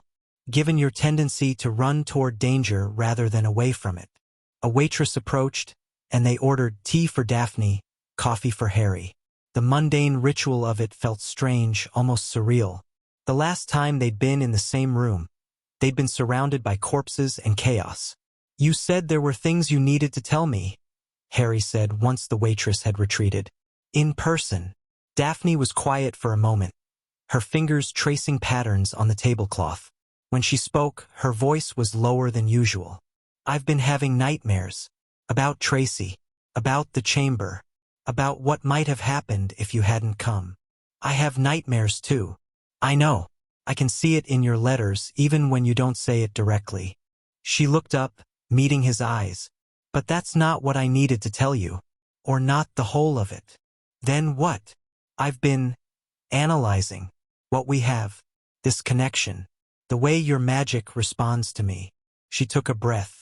I've always been analytical, Potter. That's how I survive. I break things down into components, understand them, control them. But I can't do that with you. Every time I try to reduce what I feel to something logical, something manageable, it slips away. Harry's heart was beating faster. What do you feel? Too much. The word came out rough, almost harsh. I watch you walk toward a dark wizard possessed by the monster who murdered your parents. And I feel terror. I read your letters about training and nightmares and I feel protective. I sit across from you in this ridiculous Muggle cafe and I feel. She stopped, shook her head. I don't have words for it. I've never had to have words for it before. The waitress returned with their drinks. Harry barely noticed her. His entire focus was on Daphne, on the cracks showing through her carefully constructed mask. I feel it too, he said quietly. The connection. It's not just magical, is it? No, I don't think it ever was. They sat in silence for a moment, the weight of the admission hanging between them. Harry had spent months dancing around this, the strange pull he felt toward Daphne, the way her presence made him feel more himself than anyone else ever had. He told himself it was just his abilities, just magical compatibility. But that had always been a lie. "I'm not good at this," Daphne said finally. "Feelings. Vulnerability. I was raised to be a chess piece, to think 3 moves ahead and never show weakness. But you," she reached across the table, her fingers brushing his, "you make me want to be more than that." Harry turned his hand over, lacing his fingers through hers. "Then be more. It's not that simple." "Why not?" "Because we're 12 years old, Harry. Because there's a war coming. Because my family has expectations and your destiny involves facing a Dark Lord and neither of us knows what we're doing." Her voice cracked slightly. "Because I watched my friend die, and all I could think was that it could have been you. That it will be you someday, if you keep throwing yourself at danger. I can't stop being who I am." "I know. That's what terrifies me." Harry squeezed her hand. "I can't promise I won't face danger. But I can promise I'll always come back to you. Always. Whatever it takes." Daphne's mask crumbled. Not completely. She was too well trained for that. But enough that he could see the fear and hope and longing underneath. "That's a dangerous promise," she whispered. "I'm a dangerous person." "No. You're a good person who keeps ending up in dangerous situations. There's a difference. Either way, the promise stands." She was quiet for a long moment. Then, slowly, she lifted their joined hands and pressed her lips to his knuckles. "Don't make me regret this, Potter." "Never." Tonks materialized at their table exactly 60 minutes later, her hair a brilliant shade of orange that clashed magnificently with her aura robes. "Time's up, lovebirds." Harry reluctantly released Daphne's hand. They'd spent the hour talking, really talking about fears and hopes and the complicated reality of their situation. It had felt like more than any conversation he'd ever had, like building something that could actually last. "Will you write more often?" Daphne asked as they stood. "Every day if you want." "That's excessive. Every other day will suffice." But she was smiling when she said it, and that smile stayed with Harry all the way back to Grimmauld Place. August brought the Hogwarts letters. Harry's included the standard supply list and a note informing him that he'd been approved for third-year electives despite being only a second year. Dumbledore's influence, probably. The old wizard had been making adjustments to Harry's education ever since the Quirrell incident, determined to ensure that the boy who lived was actually prepared for the threats he faced. The letter also included a smaller envelope, sealed with the Hogwarts crest. "Mr. Potter, I am writing to inform you of a change in staffing for the upcoming year. The position of defense against the dark arts professor has been filled by Gilderoy Lockhart. While Professor Lockhart's credentials are impressive, you may find his teaching style unconventional. Additionally, I wish to discuss your continuing education in areas not covered by the standard curriculum. Please make time to visit my office within the first week of term. Yours sincerely, Albus Dumbledore P.S. I find that I am quite fond of fizzing Whizbees this season." Harry showed the letter to Hermione, who'd been staying at Grimmauld Place for the last 2 weeks of summer. "Gilderoy Lockhart?" Her eyes went wide. "The author? He's written at least a dozen books about fighting dark creatures. Gaddying with ghouls, Holidays with Hags, Year with the Yeti. I take it you're a fan." "He's brilliant. His books are full of amazing accounts of defeating banshees and werewolves and vampires. He's won Witch Weekly's Most Charming Smile Award 5 times. Ron, who'd been listening from across the room, made a gagging noise. "He sounds like a complete prat." "He sounds accomplished," Hermione corrected primly. "Unlike some people I could name." "Hey!" Harry tuned out their bickering and reread Dumbledore's letter. The old wizard wanted to discuss his continuing education. That could mean anything from advanced magical training to another cryptic conversation about prophecies and destiny. Either way, second year was shaping up to be interesting. September 1st arrived with the usual chaos. Platform 9 3/4 was packed with students and families, everyone rushing to get aboard the Hogwarts Express before it departed. Harry navigated the crowd with ease, his trunk floating behind him courtesy of Sirius's farewell gift, a self-levitating charm that would last until he reached the school. He found Ron and Hermione already established in a compartment. Neville arrived shortly after, followed by Ginny Weasley, who was starting her first year and seemed determined not to show how nervous she was. "Is it true you killed a teacher last year?" Ginny asked, her eyes fixed on Harry with uncomfortable intensity. "He didn't kill anyone," Hermione said firmly. "Quirrell died because of protective magic from Harry's mother. It's not the same thing." "That's still pretty dark." Harry shifted uncomfortably. His magic was responding to Ginny's attention. She had very strong expectations about who Harry Potter should be, probably built up from years of listening to stories about the boy who lived. His features twitched, trying to become more heroic, more impressive. He caught the shift and forced himself back to baseline. The control came easier now, after a summer of intensive training. But it still required effort. The compartment door slid open. Daphne stood in the corridor, flanked by Blaise Zabini. "Potter, Granger, Weasleys." Her voice was cool, professional, her public mask firmly in place. "May we join you? The other compartments are rather crowded." Ron opened his mouth, probably to object, but Harry spoke first. "Of course, plenty of room." Daphne sat beside Harry, maintaining a careful distance that was technically appropriate, but somehow still felt intimate. Blaise dropped into the seat across from them, his dark eyes taking in the gathering with evident amusement. "Well," Blaise said, "this is cozy." "It's practical," Daphne corrected. "Cross-house alliances strengthen everyone's position." "If you say so." The train began to move. Harry watched the platform slide away through the window, feeling the familiar pull of Hogwarts in his magical core. Home, or the closest thing to it he'd ever known. "I read the Prophet article about Lockhart's appointment," Hermione said, breaking the awkward silence. "Apparently he personally requested the position. Dumbledore couldn't refuse someone with his qualifications." "Lockhart's a fraud," Daphne said flatly. "What?" "My father investigated him for a business deal 3 years ago. None of his stories check out. No witnesses, no evidence. Just his word and some very impressive memory charms." Hermione looked scandalized. "That's impossible. He's won awards for charm and good looks, not for actual competence." Daphne's tone brooked no argument. "Trust me, Granger. Whatever he's teaching us this year, it won't be defense against the dark arts." The compartment fell into uncomfortable silence. Harry exchanged a look with Ron, who shrugged helplessly. It was going to be a long year. The sorting ceremony was uneventful. The feast was delicious. Harry managed to maintain his base form through the entire evening, only slipping once when Draco Malfoy caught his eye across the Great Hall and projected an expectation so sharp it felt like a physical blow.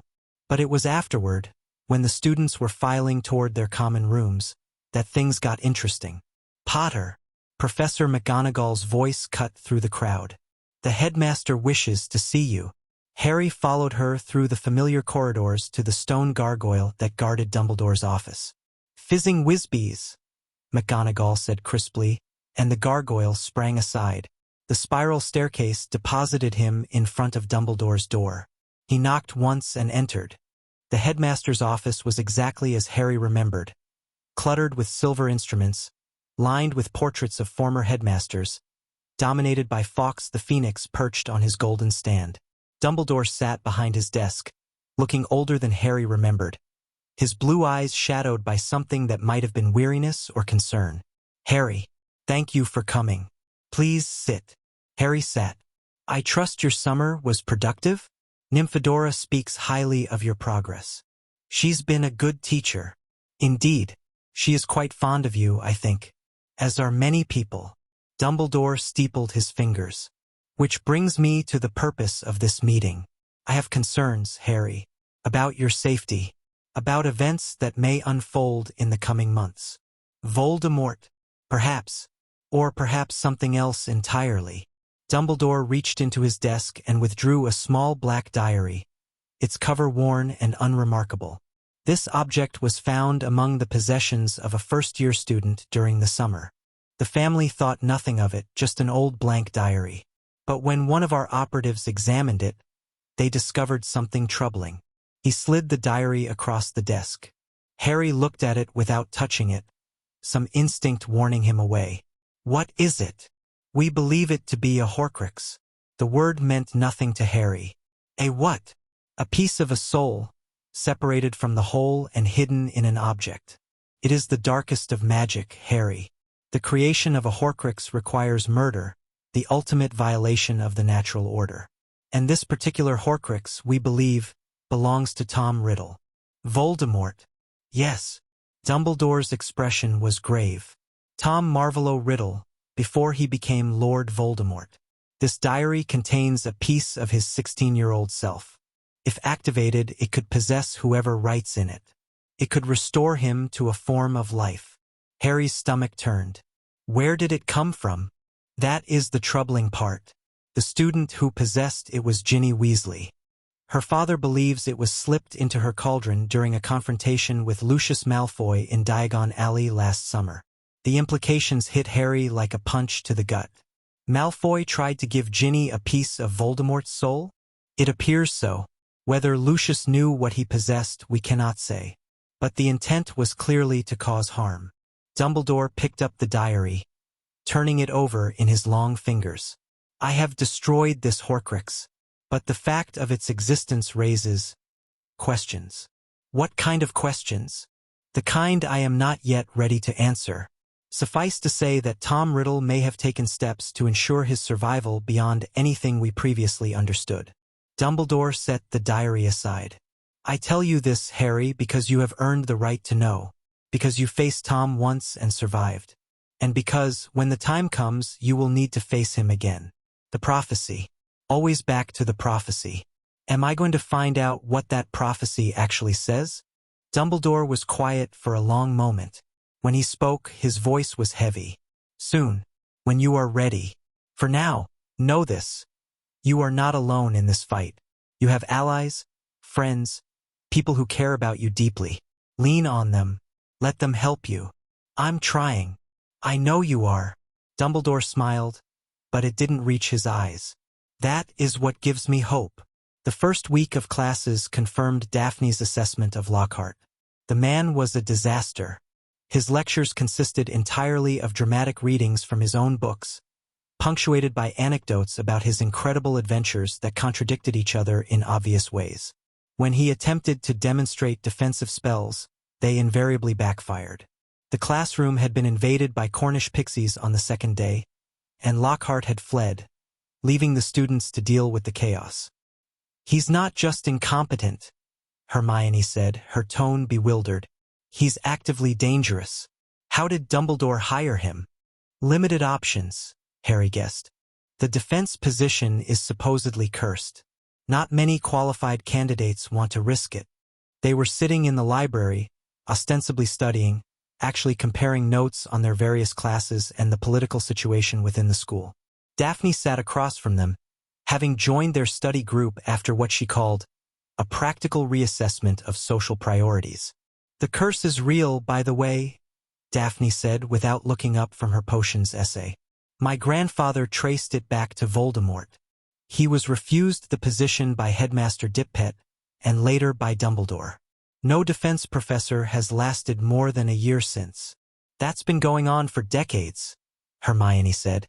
"Surely Dumbledore could have broken the curse by now." "Could have. Chose not to." Daphne's quill scratched across the parchment.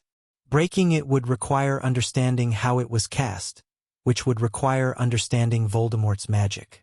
Dumbledore prefers to avoid that kind of knowledge." Harry thought about the diary, the Horcrux, the piece of Voldemort's soul that had nearly found its way into Ginny's hands. "Maybe that's changing," he said quietly. Daphne looked up, her eyes sharp. "What do you know?" "Nothing concrete. Just, Dumbledore's been investigating things. Dark things. He seems more worried this year than last." "That's not comforting." "No, it's not." The library door opened. Draco Malfoy strode in, flanked by Crabbe and Goyle as always. His eyes found Harry immediately, and his lip curled into a sneer. Potter, Granger, and look, the Greengrass heiress, slumming with blood traders and mudbloods. Harry's magic surged. He caught the shift before it could manifest, but it took effort. Malfoy's expectations were sharp and demanding. He wanted Harry to be an enemy, a rival, someone inferior to be dominated. Malfoy, Daphne's voice was ice. What a surprise. I didn't think you knew how to find the library. I know how to find traitors. Draco's eyes swept over their group with evident disgust. Does your father know you're associating with this rabble? I'm sure he'd be interested to hear about it. My father knows exactly who I associate with. He also knows exactly what your father attempted last summer. Daphne stood, her posture radiating controlled menace. I wouldn't throw stones, Malfoy. Your house is made entirely of glass. Something flickered in Draco's expression. Fear quickly suppressed. This isn't over, Greengrass. No, it's not.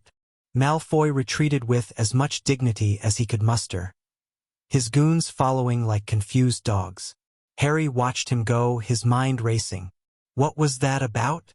Hermione asked. Politics. Daphne sat back down, her composure perfectly restored. The Malfoys are nervous. Lucius's attempt to deploy the diary failed, and certain people know about it. He's losing influence. Good, Ron said firmly. Maybe he'll lose enough influence to end up in Azkaban where he belongs. Unlikely, but we can hope. Harry looked at Daphne, at the careful mask she wore and the steel beneath it. She'd stood up to Malfoy without hesitation, defended their group without flinching. Whatever they were building together, friendship, alliance, something more, it was becoming something real. Thank you, he said quietly. She met his eyes. For just a moment, the mask slipped, and he saw the warmth underneath. Don't mention it, Potter.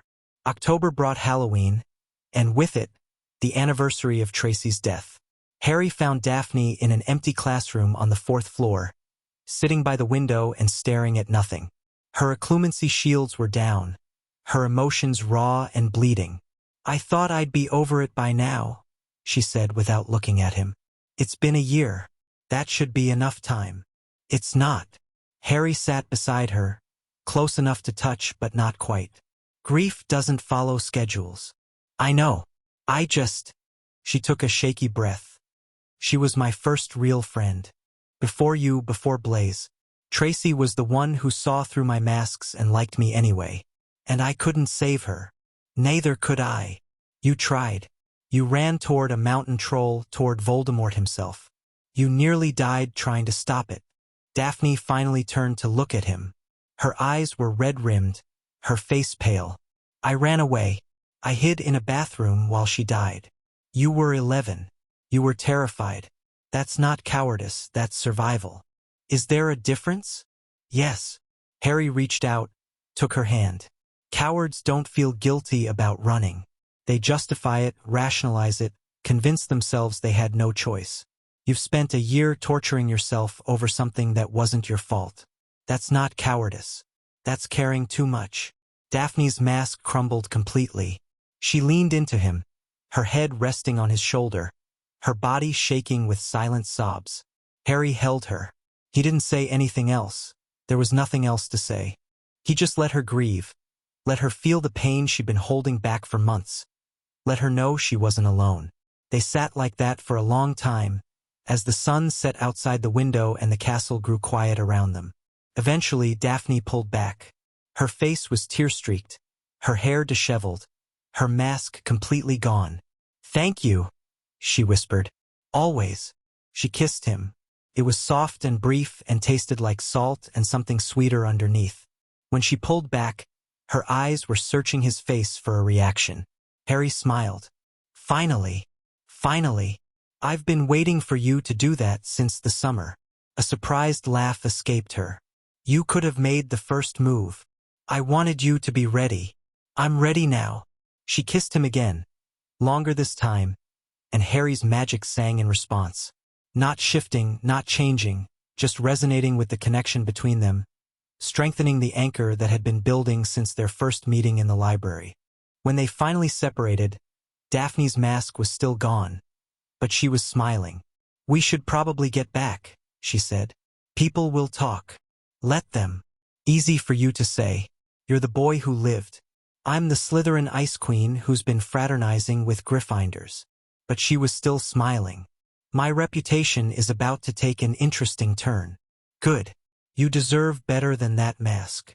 They walked back to the main corridors hand in hand, ignoring the stares and whispers that followed them. Whatever came next, Voldemort, politics, the war that everyone could feel approaching, they would face it together. Harry had never been more certain of anything in his life. November brought snow and the realization that something was very wrong with Hogwarts. It started with small things. Students talking about strange noises in the walls. Petrified cats found in corridors. Whispers about a monster stalking the castle. Then Colin Creevey was found petrified, his camera clutched in his hands. "The Chamber of Secrets," Hermione said, her voice tight with barely controlled fear. "It has to be. Someone's opened it." They were in the Gryffindor common room, the fire casting dancing shadows on the walls. Ron and Neville sat nearby, their faces pale. Daphne had been smuggled in through a secret passage that Fred and George had shown Harry.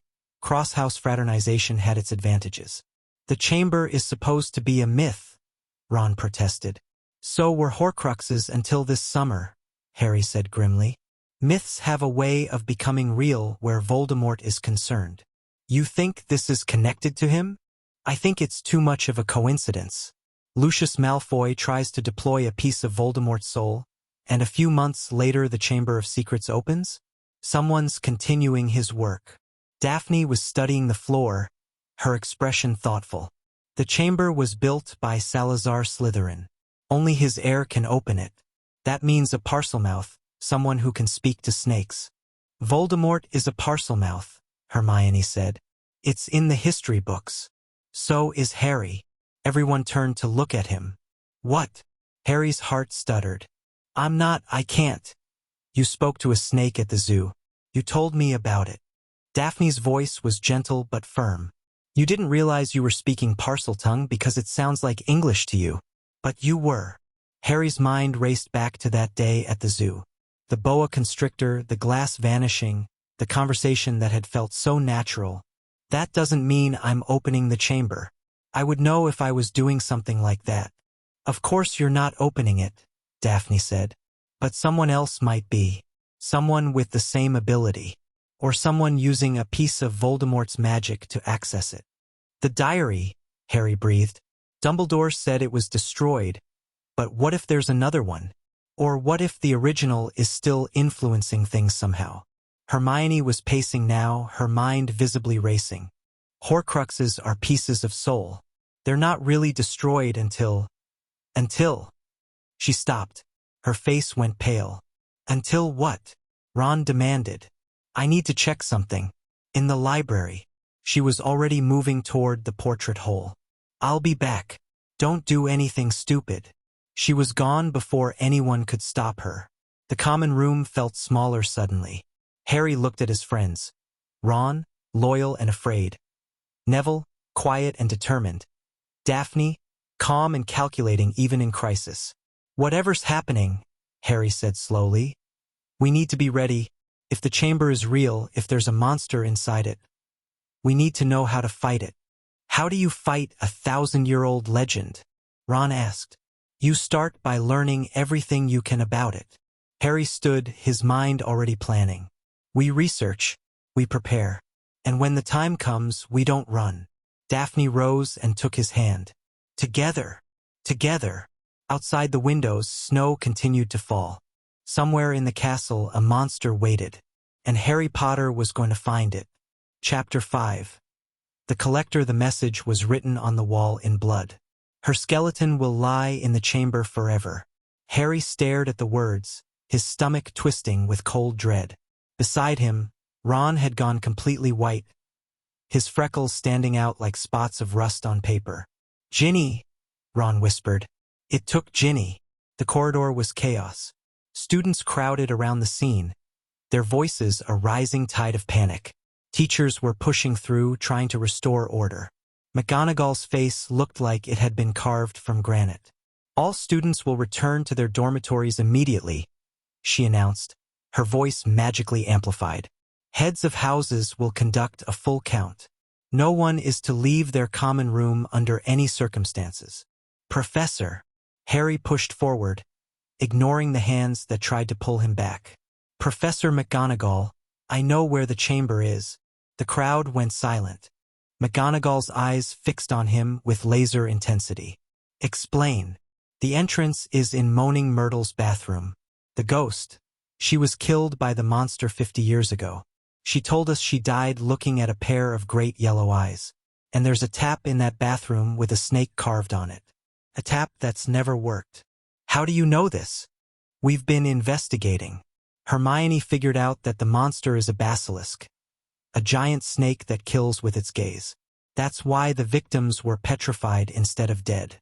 They all saw it indirectly, through a mirror, through water, through a camera lens.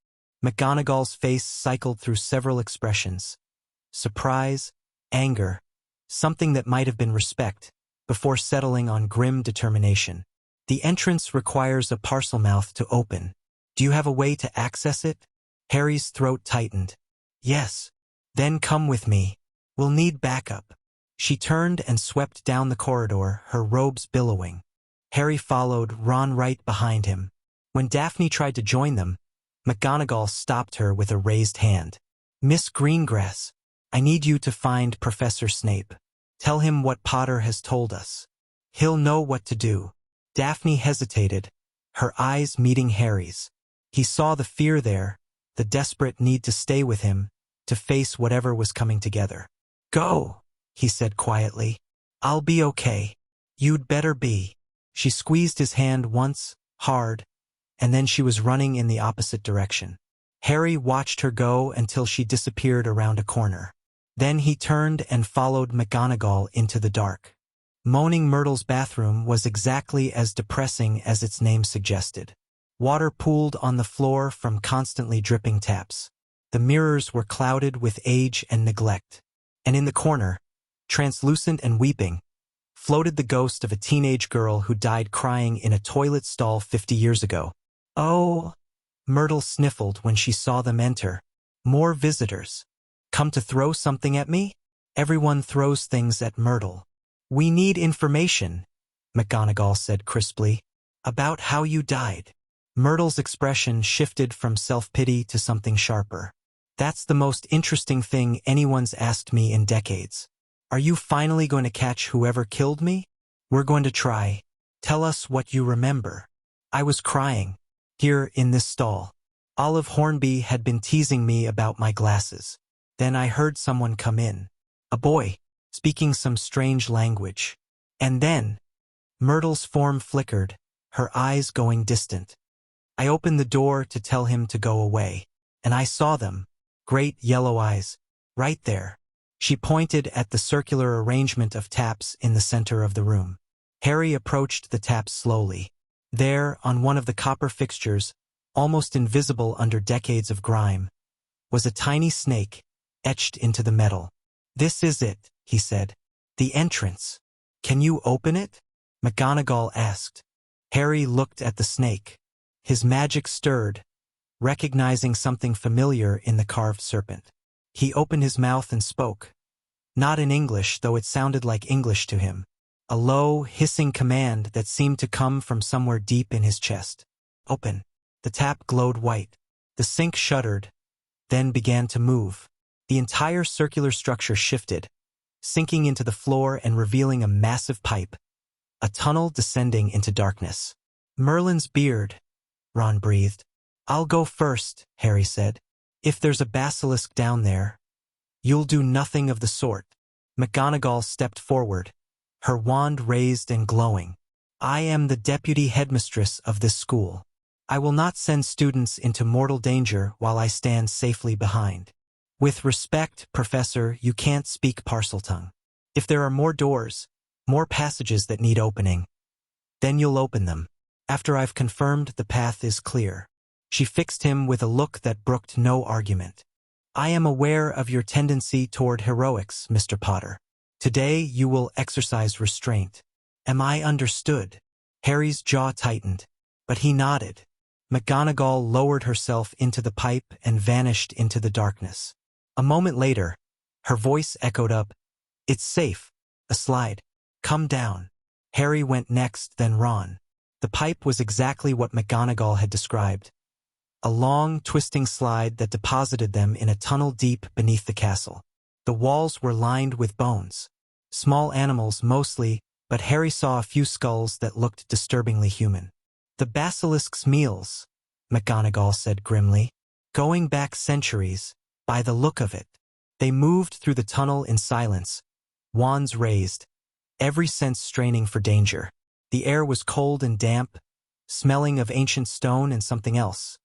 Something reptilian and musky that made Harry's skin crawl. The tunnel opened into a massive chamber. It was longer than the Great Hall, supported by stone pillars carved with intertwining serpents. At the far end, rising from the floor like a monument to madness, was an enormous stone face. Salazar Slytherin, his mouth open in a silent scream. And lying on the floor in front of the statue, small and still, was Ginny Weasley. "Ginny!" Ron broke into a run before anyone could stop him. "Weasley, wait!" Too late. Ron reached his sister and dropped to his knees beside her, shaking her shoulders, calling her name. She didn't respond. Her eyes were closed, her skin pale as marble.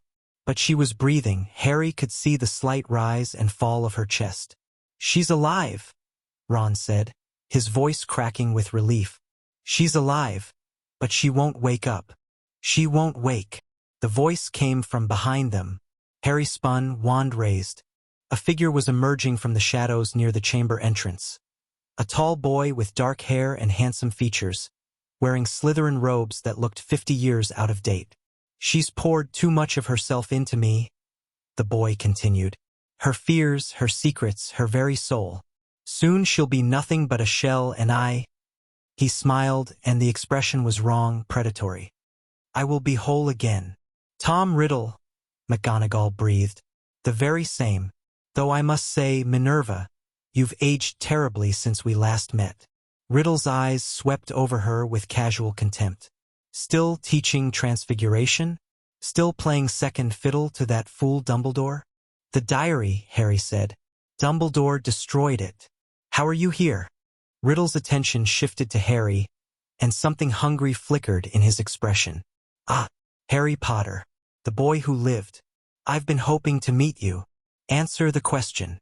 "So demanding." Riddle chuckled. "Very well. Dumbledore destroyed a diary. He didn't destroy the diary. Did you really think I'd create only one anchor for my soul? Only one safeguard against death?" Harry's blood ran cold. Multiple Horcruxes. Voldemort had made more than one.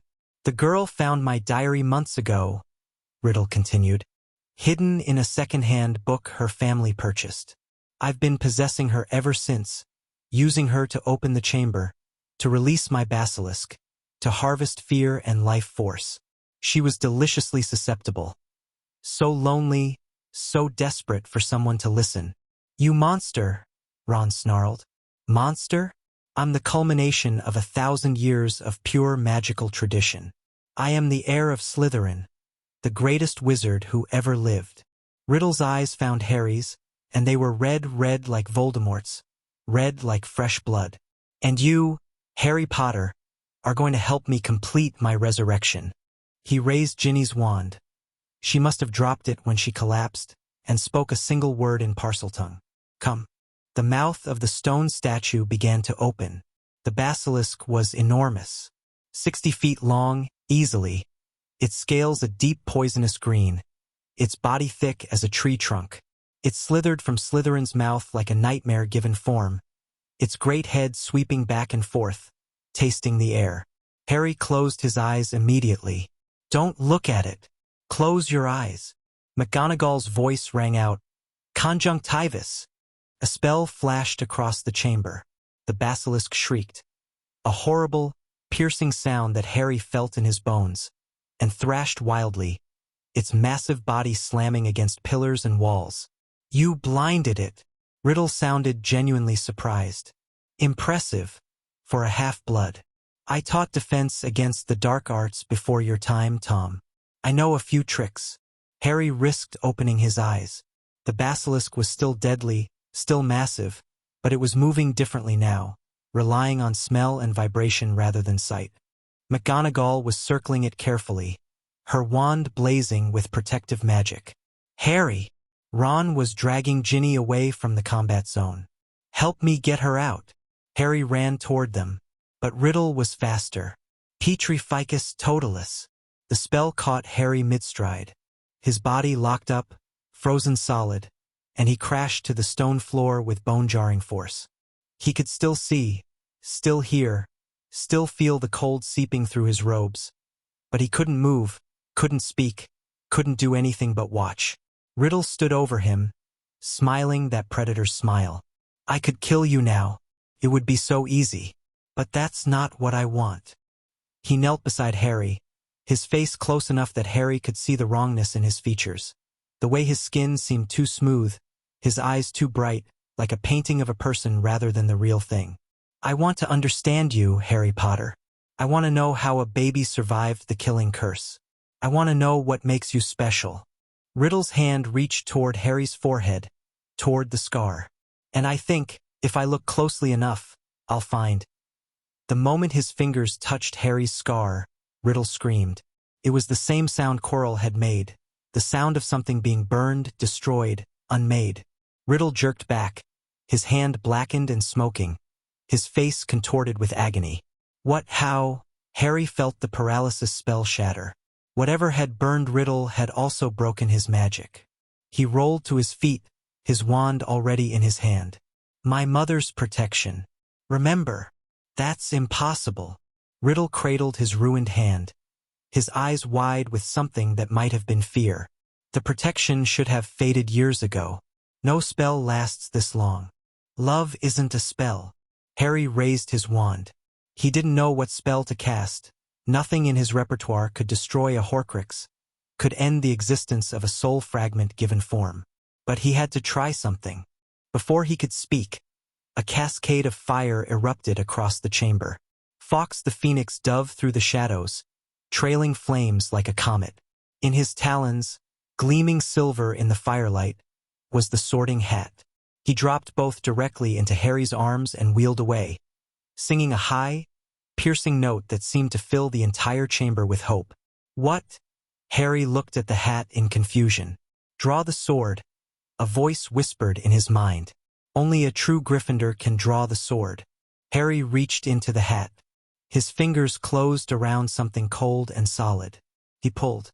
The sword of Gryffindor emerged, silver and ruby and ancient beyond measure, its blade gleaming with enchantments that predated the founding of Hogwarts. Riddle's face twisted with fury. Kill him! He screamed at the basilisk. Kill him now! The blinded serpent lunged. Harry didn't think. He moved. The sword came up in an arc that felt natural, instinctive, like he'd been training for this moment his entire life.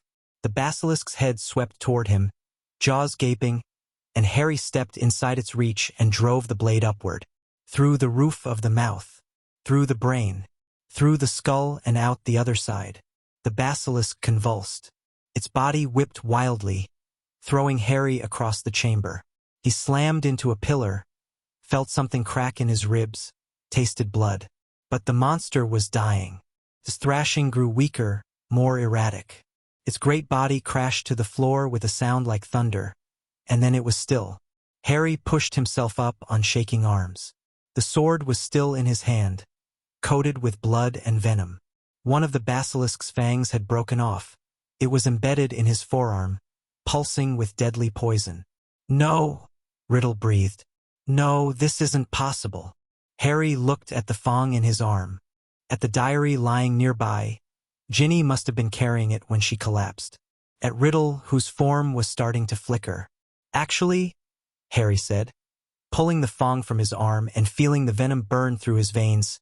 It's pretty simple. He drove the fang into the diary. Riddle screamed. Ink poured from the wound in the diary like blood, black and viscous and somehow alive. Riddle's form convulsed, tore, began to dissolve. This isn't over, Potter. I am eternal. I am... The diary exploded in a burst of dark light. Riddle vanished, his scream echoing through the chamber and then cutting off abruptly. Harry collapsed. The venom was spreading. He could feel it in his blood, his muscles, his bones. A burning, freezing agony that made the Cruciatus curse feel like a tickle. His vision was darkening. His heart was stuttering. Harry! Someone was beside him. McGonagall, her face pale with fear. Hold on. Fawkes! Fawkes, please. Warm tears fell on his arm. The burning stopped.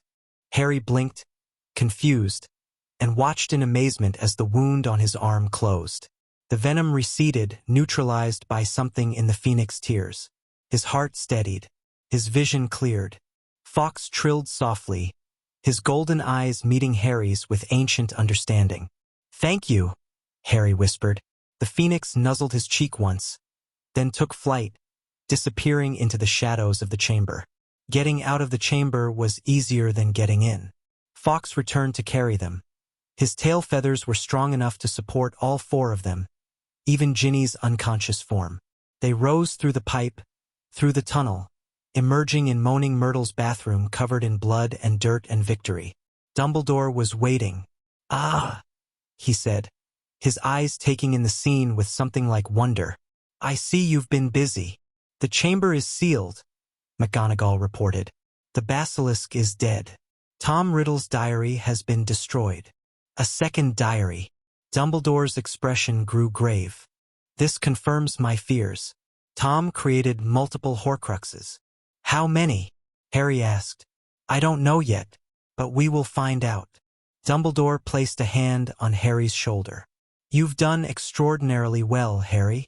Better than anyone could have expected. I had help. Indeed, the best kind of help. Loyal friends who refused to let you face danger alone.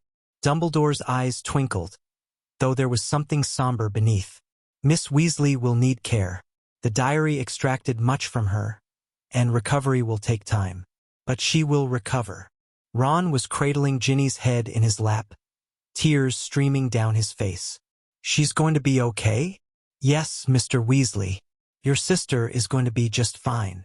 Harry watched Ron's face crumple with relief, and he felt something loosen in his own chest.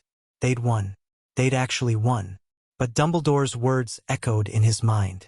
Multiple Horcruxes. An enemy that couldn't die. This war was far from over.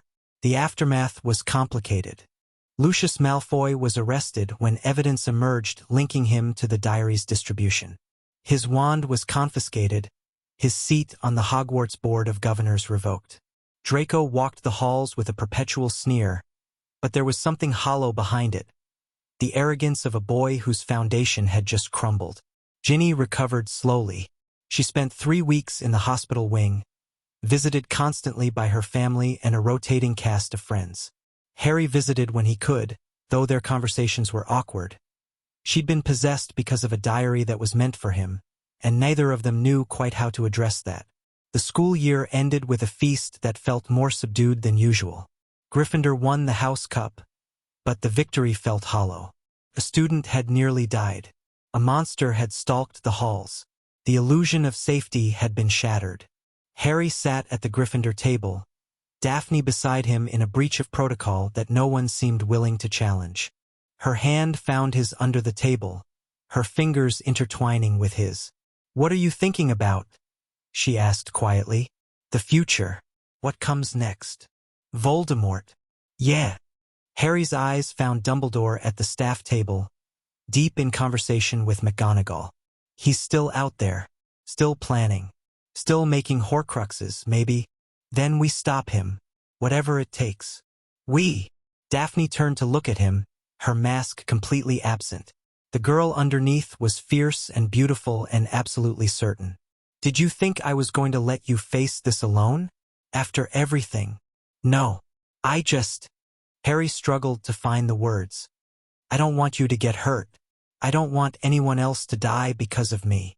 People don't die because of you, Harry. They die because there are monsters in the world who need to be stopped.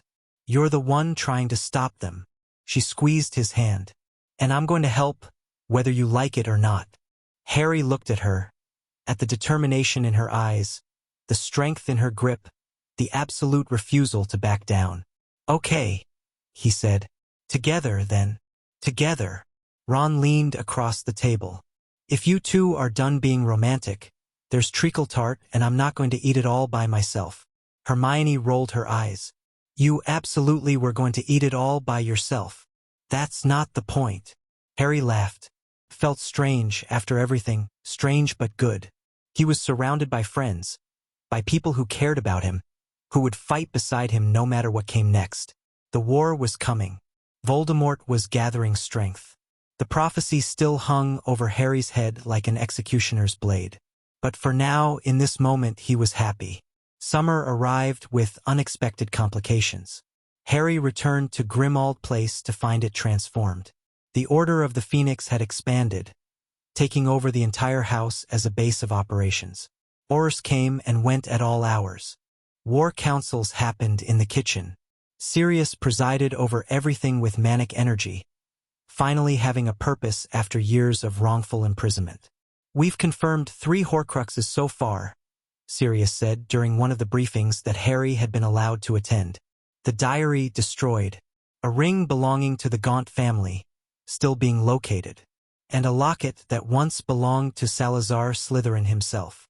Where's the locket? Harry asked. Sirius's expression darkened. My brother took it. Regulus. He was a Death Eater who turned against Voldemort and paid the price. The locket should be somewhere in this house. But we've torn the place apart and found nothing. It could have been sold, Tonks suggested. Or thrown away. The house elves might know. Creature won't talk to us. Loyal to the memory of my lovely mother, that one. Sirius's voice dripped with bitterness. I've tried everything short of the Imperius curse. Harry thought about this. Let me try. Harry, I'm a Parselmouth. Maybe that helps with house elves. Maybe it doesn't. But it's worth a shot. Sirius looked uncertain, but he nodded. Kitchen. He spends most of his time there, muttering about blood traders. Creature was exactly as horrible as advertised. The ancient house elf crouched in the corner of the kitchen, his bulging eyes filled with hatred as Harry approached. The half-blood comes to speak to Creature, the blood trader's pet. Mistress would be so ashamed. I'm not here to hurt you, Harry said quietly. I'm here to ask about Regulus. The elf went rigid. Master Regulus? He took something from Voldemort. A locket. Do you know where it is? Creature's eyes filled with tears. Actual tears, streaming down his wrinkled face. Master Regulus was a good boy, a true black. He gave Creature the locket, told Creature to destroy it. But Creature couldn't. Creature tried everything, but the locket wouldn't break. Where is it now? The elf disappeared with a pop. Harry waited, barely breathing, until Creature reappeared moments later. In his gnarled hands was a heavy golden locket, its surface etched with a serpentine S. Creature kept it safe, the elf whispered. Kept it for Master Regulus. Even though it hurt. Even though it whispered terrible things. Harry took the locket carefully. It was ice-cold despite the summer heat, and he could feel something dark inside it. A presence watching, waiting. You did well, Harry said. Regulus would be proud. Creature stared at him with something approaching wonder. The half-blood is kind to Creature? My name is Harry, and yes, I try to be kind. The elf's demeanor shifted visibly. The hatred drained from his eyes, replaced by something warmer. Loyalty, perhaps, or the beginning of it. Harry Potter is a strange wizard, Creature said slowly, but perhaps not a bad one. Destroying the locket required the Sword of Gryffindor, which Dumbledore had stored in his office for safekeeping. Harry returned to Hogwarts in the middle of July for a private meeting with the headmaster. You've done remarkable work, Dumbledore said, examining the locket with a mixture of fascination and revulsion. Finding this could not have been easy. Creature found it. Regulus Black hid it. Ah yes, Regulus. Dumbledore's expression grew distant. A tragedy, his story. A young man who made terrible choices, then tried to make amends and paid the ultimate price. There's a lesson there, I think. What lesson? That redemption is possible, even for those who've walked the darkest paths. Dumbledore set the locket on his desk. Are you ready? Harry drew the sword of Gryffindor. It felt lighter now than it had in the chamber. More familiar, like an extension of his arm. Open it, Dumbledore instructed, in Parseltongue. Then strike immediately. Don't hesitate. Harry looked at the locket, at the serpentines gleaming on its surface. He spoke a single word in the language of snakes. Open. The locket snapped apart. What emerged was worse than Tom Riddle. It was Voldemort himself, not his physical form but something older, more primal. A face made of smoke and shadow, screaming with rage and hatred. Potter. The voice shrieked. You think you can destroy me? I am immortal. Harry brought the sword down. The Horcrux screamed as it died, a sound that seemed to shake the very foundations of the castle. The locket crumpled, its gold tarnished and blackened. The smoke face dissipated, leaving behind nothing but the smell of burning and a profound, echoing silence. 2 down, Dumbledore said quietly. Unknown number to go. Harry lowered the sword. His hands were shaking. How many do you think he made? 7 is the most magically powerful number. If I were Tom Riddle, I would aim for 7. Dumbledore's eyes were grave. We have much work ahead of us, Harry. But tonight, we celebrate this victory. What about the other Horcruxes? The ring you mentioned, being handled. I have methods for locating such objects. The ring will be found and destroyed before the school year begins. Dumbledore rose, suddenly looking every one of his many years. Go home, Harry. Rest. Spend time with your friends. The war will still be here when you return. Harry took Dumbledore's advice. The rest of the summer was spent at Grimmauld Place, training with Tonks, planning with Sirius, and exchanging letters with Daphne that grew increasingly personal. She visited twice, brief, heavily chaperoned meetings that still managed to leave Harry smiling for days afterward. His control over his Metamorphmagus abilities continued to improve. He could now shift deliberately, holding alternate forms for hours at a time. More importantly, he could maintain his base form effortlessly, his features staying stable even under the most intense external pressure. You're ready, Tonks declared at the end of August. Not perfect, that takes decades, but ready. Whatever comes next, you can handle it. You think so? I know so. She grinned, her hair cycling through several colors. You're a natural, Potter. Once you stopped fighting yourself, everything else fell into place. The night before he left for Hogwarts, Harry stood in the garden of Grimmauld Place, looking up at the stars. The summer had been intense, Horcruxes and training and the ever-present shadow of war. But he felt stronger than he ever had, ready to face whatever came next. Footsteps behind him. Sirius appeared, 2 bottles of butterbeer in hand. Thought you could use some company, Sirius said, offering one. Harry took it. They stood in comfortable silence for a while, watching the stars will overhead. Your father would be proud of you, Sirius said finally. James always talked about doing something meaningful with his life. Fighting against the darkness, making the world better. You're living that dream for him. I wish I'd known him. Me too. Sirius's voice was rough. But he's still with you, Harry. In your courage. In your loyalty. In the way you stand up for what's right, even when it costs you. He placed a hand on Harry's shoulder. He's in your blood, and so is your mother. The best parts of both of them carried on in you. Harry blinked back the moisture in his eyes. Thank you, Sirius. Thank me by surviving. Whatever's coming, the war, Voldemort, whatever, survive it. Come back to us. I will. I promise. Sirius squeezed his shoulder once, then retreated back into the house. Harry stayed in the garden a while longer, watching the stars and thinking about the future. Tomorrow he would return to Hogwarts. 3rd year. New classes, new challenges, new dangers. But also new allies. New strength. New hope. Harry Potter was ready for whatever came next. The train ride to Hogwarts was interrupted by Dementors. They swept onto the train without warning, dark, hooded figures that seemed to drain the warmth from the very air. Students screamed and ran. The lights flickered and died. Harry felt the cold wash over him, felt his worst memories rising to the surface. His mother screaming. Green light. A high, cruel laugh. Expecto Patronum. A silver light blazed through the corridor. The Dementors recoiled, fleeing from a massive silver dog that charged toward them with snarling determination. Harry blinked, trying to clear his vision, and saw Professor Lupin, or someone who would later introduce himself as Professor Lupin. A tired, shabby man with graying hair and kind eyes. The new defense against the dark arts teacher. "Everyone all right?" Lupin asked, surveying the frightened students. Harry nodded weakly.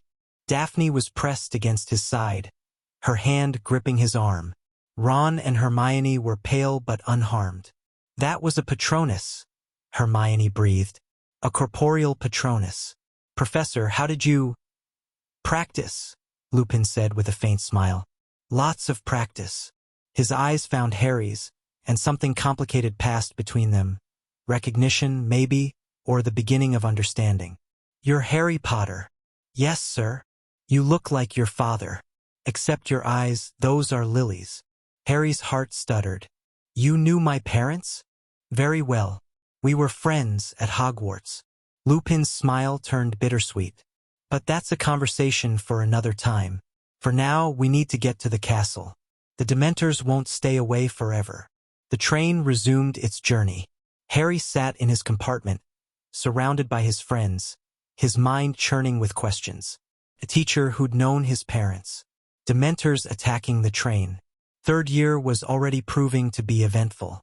But as Hogwarts appeared in the distance, its towers and turrets glowing against the darkening sky, Harry felt something settle in his chest. Not fear, he was past that. Not uncertainty, he'd made his choices. Hope. Real, genuine hope. Whatever came next, he was ready to face it. Chapter 6. True Face. Harry's wand carved silver fire through the darkness. Expecto Patronum. The stag burst from the wand tip, fully formed and blazing with light. It charged across the frozen lake, antlers lowered, driving back the 100 Dementors that had descended on Hogwarts like a plague of shadows. The creatures scattered, their rattling screams echoing across the water as they fled from the concentrated force of Harry's happiest memories. Beside him, Sirius Black lay unconscious, his gaunt face peaceful for the first time in months. Behind them, Hermione clutched a broken time-turner, its sands scattered across the snow like golden tears. The night had gone wrong in a dozen different ways. It had started with Peter Pettigrew, the rat, the traitor, the man who'd sold Harry's parents to Voldemort and framed Sirius for the crime. They'd caught him in the Shrieking Shack, forced him to reveal his true form, had him dead to rights with witnesses and evidence and everything needed to clear Sirius's name. Then Lupin had transformed. Full moon. No one had remembered. The werewolf had burst from the professor's skin like a nightmare given flesh, and in the chaos, Pettigrew had escaped. Sirius had chased after him in his animagus form, and Harry had followed. And then the Dementors had come, hundreds of them, more than Harry had ever seen, drawn by the concentrated misery of the night's events. Harry had cast his Patronus, and it had worked. Not the wispy, uncertain shield he'd been practicing all year. A full corporeal Patronus, powerful enough to drive back an army of soul-sucking monsters. Lupin had been teaching him the spell since September, and Harry had struggled with it for months, never quite able to produce more than silver mist. Until tonight, the stag, his father's form, Lupin had told him, the shape James Potter had taken as an animagus, cantered back across the lake and stood before Harry, its head bowed in something that looked almost like acknowledgement. "Dad," Harry whispered. The Patronus dissolved into silver mist and faded away. The aftermath was chaos. Pettigrew had escaped. Sirius was still a wanted man. Lupin resigned before he could be fired, his secret exposed to the entire school. The ministry was in an uproar, demanding answers that no one could provide. But Harry had proof. His memories of the night, extracted with Dumbledore's help and stored in a pensieve, clearly showed Pettigrew alive and confessing his crimes. The Wisengamot couldn't ignore evidence that compelling, not without exposing themselves to accusations of corruption. The trial was held in August. Harry testified. So did Ron and Hermione, their memories corroborating every detail of his account. Sirius sat in the defendant's chair, looking healthier than Harry had ever seen him, his eyes bright with desperate hope. On the charge of betraying James and Lily Potter to the Dark Lord, the chief warlock intoned, "We find the defendant not guilty." The courtroom erupted. Sirius's face crumpled with relief, tears streaming down his cheeks. Harry pushed through the crowd to reach him, and Sirius caught him in a crushing embrace. "Free," Sirius whispered. "I'm actually free. You deserve it. You always did." They held each other for a long moment, godfather and godson, two survivors of a war that had taken everything from them. When they finally separated, Sirius was grinning. A real grin, not the manic thing he'd worn during his fugitive days. "So," Sirius said, "I believe I owe you a proper home.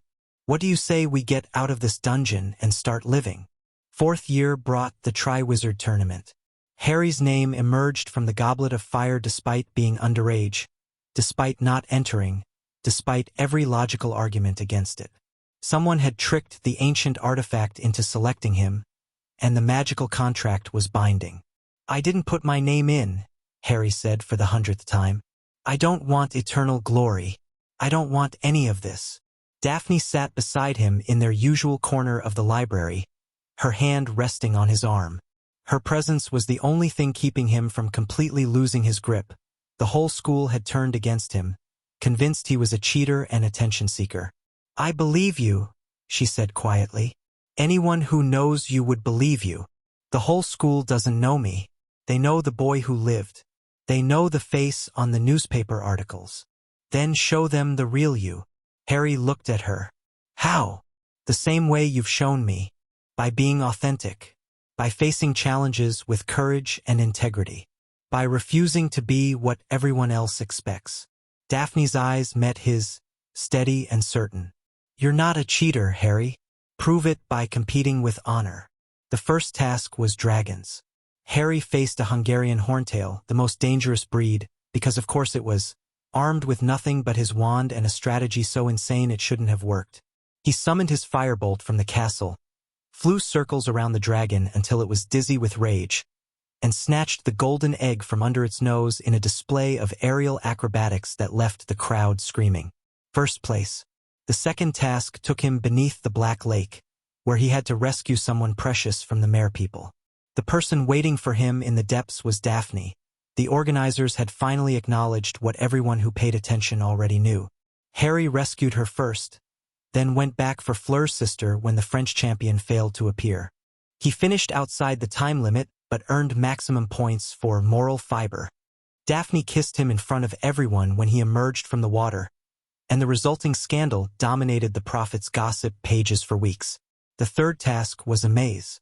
Harry navigated the shifting corridors with his wand lit and his senses sharp, his magic humming with awareness of danger.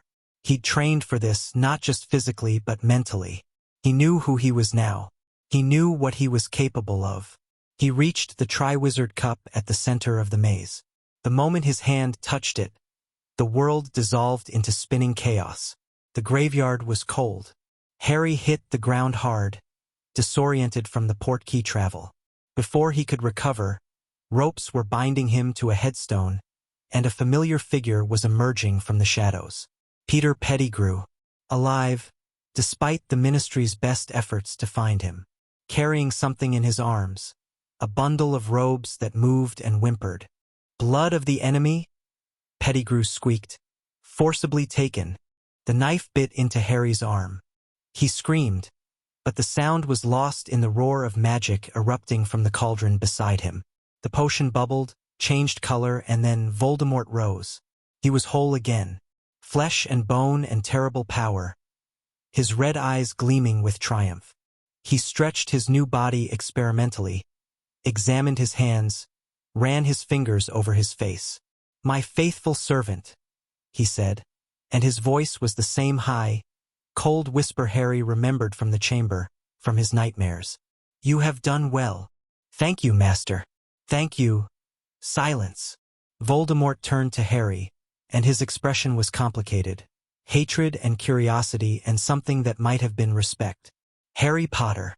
We meet again. Voldemort. Harry refused to show fear. His hands were shaking, his arm was bleeding, but his voice was steady. You look different, less snake-like. Did you moisturize? Voldemort's eyes narrowed. You've developed quite the tongue, boy. We'll see how witty you are after a few rounds of the Cruciatus Curse. Looking forward to it. The Death Eaters had arrived, dozens of them, operating into the graveyard in response to their master's summons. They formed a circle around the headstone where Harry was bound. Their masked faces turned toward him with hungry anticipation. Untie him, Voldemort commanded. Give him his wand. I want a proper duel. My lord. One of the Death Eaters stepped forward. Is that wise? The prophecy. I am aware of the prophecy, Lucius. Voldemort's voice was silk over steel. And I wish to test its limits. If Potter is truly my destined enemy, then I will know it tonight. The ropes fell away.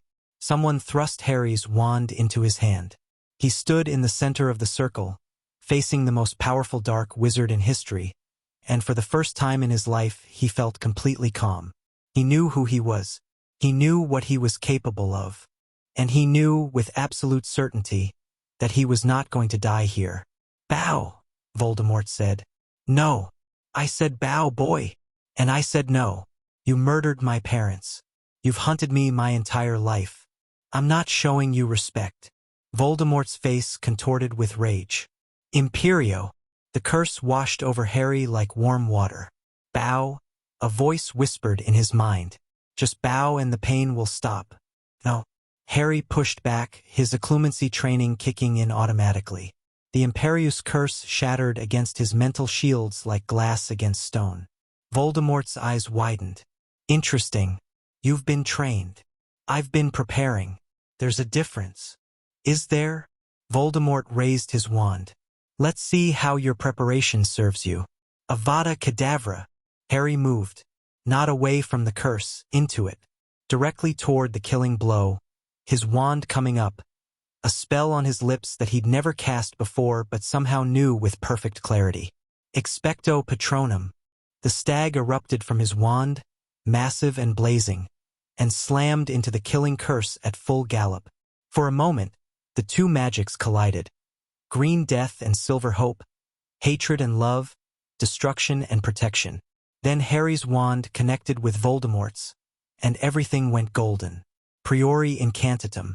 The brother wands, forced to duel, created a cage of light around them. Shadows emerged from Voldemort's wand, echoes of his victims, ghosts of his crimes. An old man Harry didn't recognize. A woman who might have been beautiful once. And then Cedric Diggory, the Hufflepuff champion, killed in the graveyard minutes ago while Harry was unconscious. Harry hadn't even known he was dead until this moment. Hold on, Harry, Cedric's echo said. You're doing brilliantly. I can't hold it much longer. You can. You're stronger than you know. More figures emerged. A man with untidy hair and glasses. A woman with red hair and green eyes. His mother's eyes, Harry realized with a jolt. James and Lily Potter, their shadows preserved in the wand that had murdered them. We're so proud of you, son, James said. You've become everything we hoped, Lily added. Brave and kind and true. When we break the connection, run, James instructed.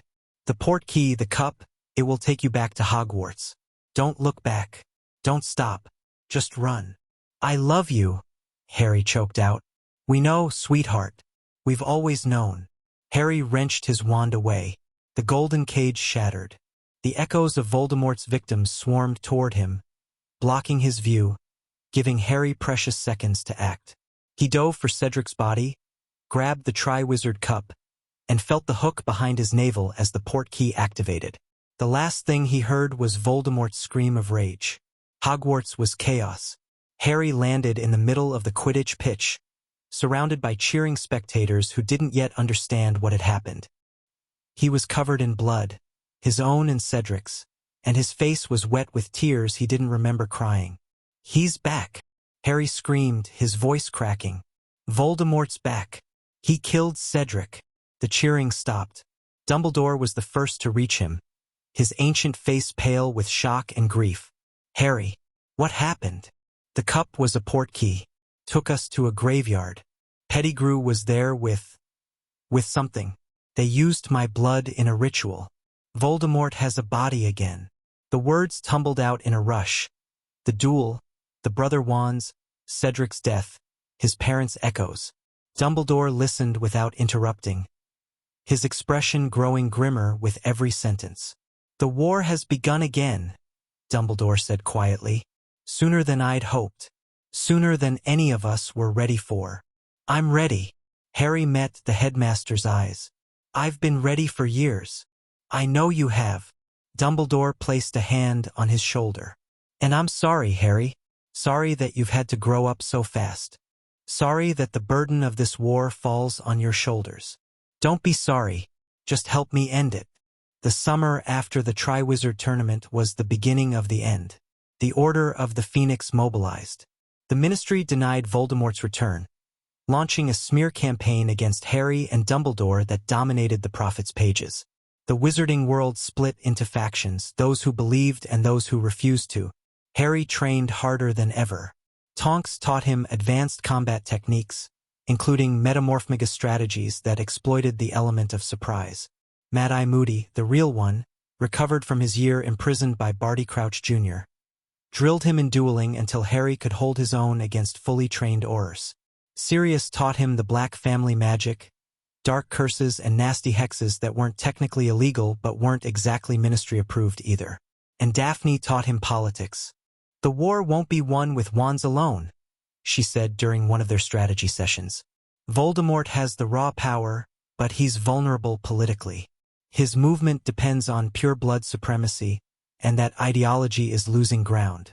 The more moderate families are starting to question whether his victory would actually benefit them. So we drive a wedge between Voldemort and his supporters." "Exactly. My father has connections among the neutral families. If we can convince them that siding with Voldemort is a losing proposition, they'll stay out of the war entirely, or maybe even flip to our side." Daphne smiled. "You're learning. I have a good teacher." They worked together constantly that summer, strategizing, planning, building the foundation for what would eventually become a full-scale political offensive against Voldemort's ideology. It was different from the direct combat training Harry did with the Order members, but no less important. By the end of August, Harry felt like a different person. Not just stronger or more skilled, but more complete. More certain of who he was and what he stood for. "You've changed," Sirius observed one evening. "Not just physically, though you've grown about 3 inches, but inside. You're not the scared kid who showed up at Grimmauld Place 2 years ago." "I was never that scared." "You were terrified. You just hid it well." Sirius grinned. "That's a Potter trait. Your father was the same way.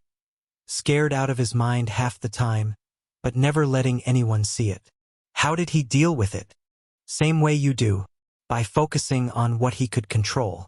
By surrounding himself with people he trusted. By never forgetting who he was, no matter what masks he had to wear." Sirius's expression softened. "You're so much like him, Harry. Every day in every way. He'd be proud beyond words." Harry blinked back the moisture in his eyes. "Thanks, Sirius. Now come on. Molly's made dinner, and if we're late, she'll have our heads." 5th year was open war. Voldemort stopped hiding. The Death Eaters launched attacks across Britain, targeting Muggleborns and blood traders and anyone who'd spoken publicly against the Dark Lord. The Ministry finally acknowledged the truth, but by then the damage was done. Fudge was forced to resign, replaced by Rufus Scrimgeour, who was only marginally more competent. Harry was at the center of everything. The Order used him as a symbol, the boy who lived, proof that Voldemort could be defied. The Prophet ran stories about his training, his allies, his relationship with the famously neutral Greengrass family. The propaganda war was as important as the actual fighting, and Harry had become its primary weapon. He hated it, but he understood its necessity. "Every Death Eater who sees your face and hesitates is a victory," Daphne told him. "Every young witch or wizard who sees you standing up to Voldemort and thinks, 'Maybe I can too,' that's a victory. You're not just fighting with wands, Harry. You're fighting with hope. Hope feels like a fragile weapon. It's the strongest one we have." The attack on the Department of Mysteries came in June. Voldemort lured Harry there with a false vision. Sirius being tortured, dying in the Hall of Prophecy. Harry knew it was a trap. He went anyway, leading a strike team of DA members into the heart of the Ministry itself. It was a slaughter. Not of Harry's people, they were good, better than anyone expected from a group of teenagers. They held their own against Death Eaters twice their age, using the tactics Harry had taught them and the unconventional magic they developed together. But Sirius came anyway. He appeared with the order, crashing into the battle like a thunderstorm, and for a moment Harry thought everything would be okay. Then Bellatrix Lestrange's curse caught Sirius in the chest, and he fell backward through the veil and he was gone. Harry screamed. The sound that came out of him wasn't human. It was rage and grief and power, raw magic given voice. The Death Eaters around him recoiled, and for just a moment, the battle stopped. Then Harry moved. He didn't remember the next few minutes clearly. Just flashes. Bellatrix fleeing, Harry chasing, spells flying between them with lethal intent. They crashed through the Ministry atrium, destroying everything in their path. Voldemort appeared. He and Dumbledore dueled while Harry watched, too exhausted to participate. The two most powerful wizards of the age clashed in a display of magic that defied description. Fire and water and stone and light, reality itself bending around them. Voldemort tried to possess Harry. The Dark Lord's consciousness invaded his mind, searching for a weakness, trying to take control. And for a moment, just a moment, Harry considered letting him. The pain was unbearable. The grief was crushing. It would be so easy to just let go. But then he thought about Sirius, about his parents, about Daphne and Ron and Hermione and everyone else he'd be leaving behind. He thought about who he was, who he'd fought so hard to become, and he pushed back. "You can't possess me," Harry said, and his voice resonated with power he didn't know he had. "You can't take what I won't give, and I will never, ever give you anything." The Metamorphmagus magic that had been part of him since birth surged in response to his will. His very identity became a weapon, a solid core of self that Voldemort couldn't penetrate or corrupt. The Dark Lord recoiled, screaming, and fled Harry's mind. When Harry opened his eyes, Voldemort was gone. Dumbledore stood over him, looking older than Harry had ever seen him. "It's over," Dumbledore said quietly. "For now. Sirius is dead." "I know. I'm sorry." Harry closed his eyes. The tears came then, hot and bitter and unstoppable. He cried for Sirius, for his parents, for everyone he'd lost and everyone he was still going to lose. But even as he wept, a small part of him was already planning, already strategizing, already preparing for the next battle. The war wasn't over, and Harry Potter wasn't done fighting. Sixth year was the hunt for Horcruxes.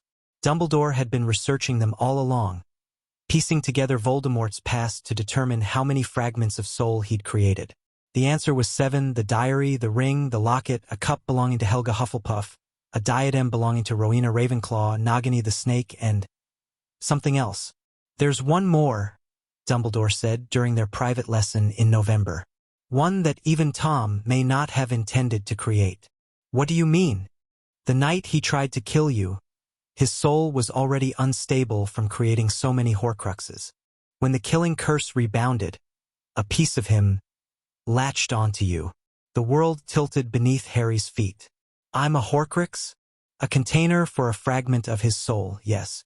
Though I believe the protection your mother gave you has kept that fragment dormant and unable to influence you." Harry's hand went to his scar, the lightning bolt that had marked him since infancy, that had connected him to Voldemort in ways he'd never understood. "Does that mean I have to die?" "That is uncertain." Dumbledore's expression was pained. The magic involved is unprecedented. It may be that the fragment can be destroyed without destroying you. It may be that your mother's sacrifice provides protection even against this. Or it may be, he didn't finish the sentence. Or it may be that I have to die to kill him. That is one possibility. But Harry, Dumbledore leaned forward, his eyes bright with intensity. I don't believe that's how this ends. You have surprised me at every turn. You've developed abilities and strengths that no one predicted. If anyone can find a way to survive what should be unsurvivable, it's you.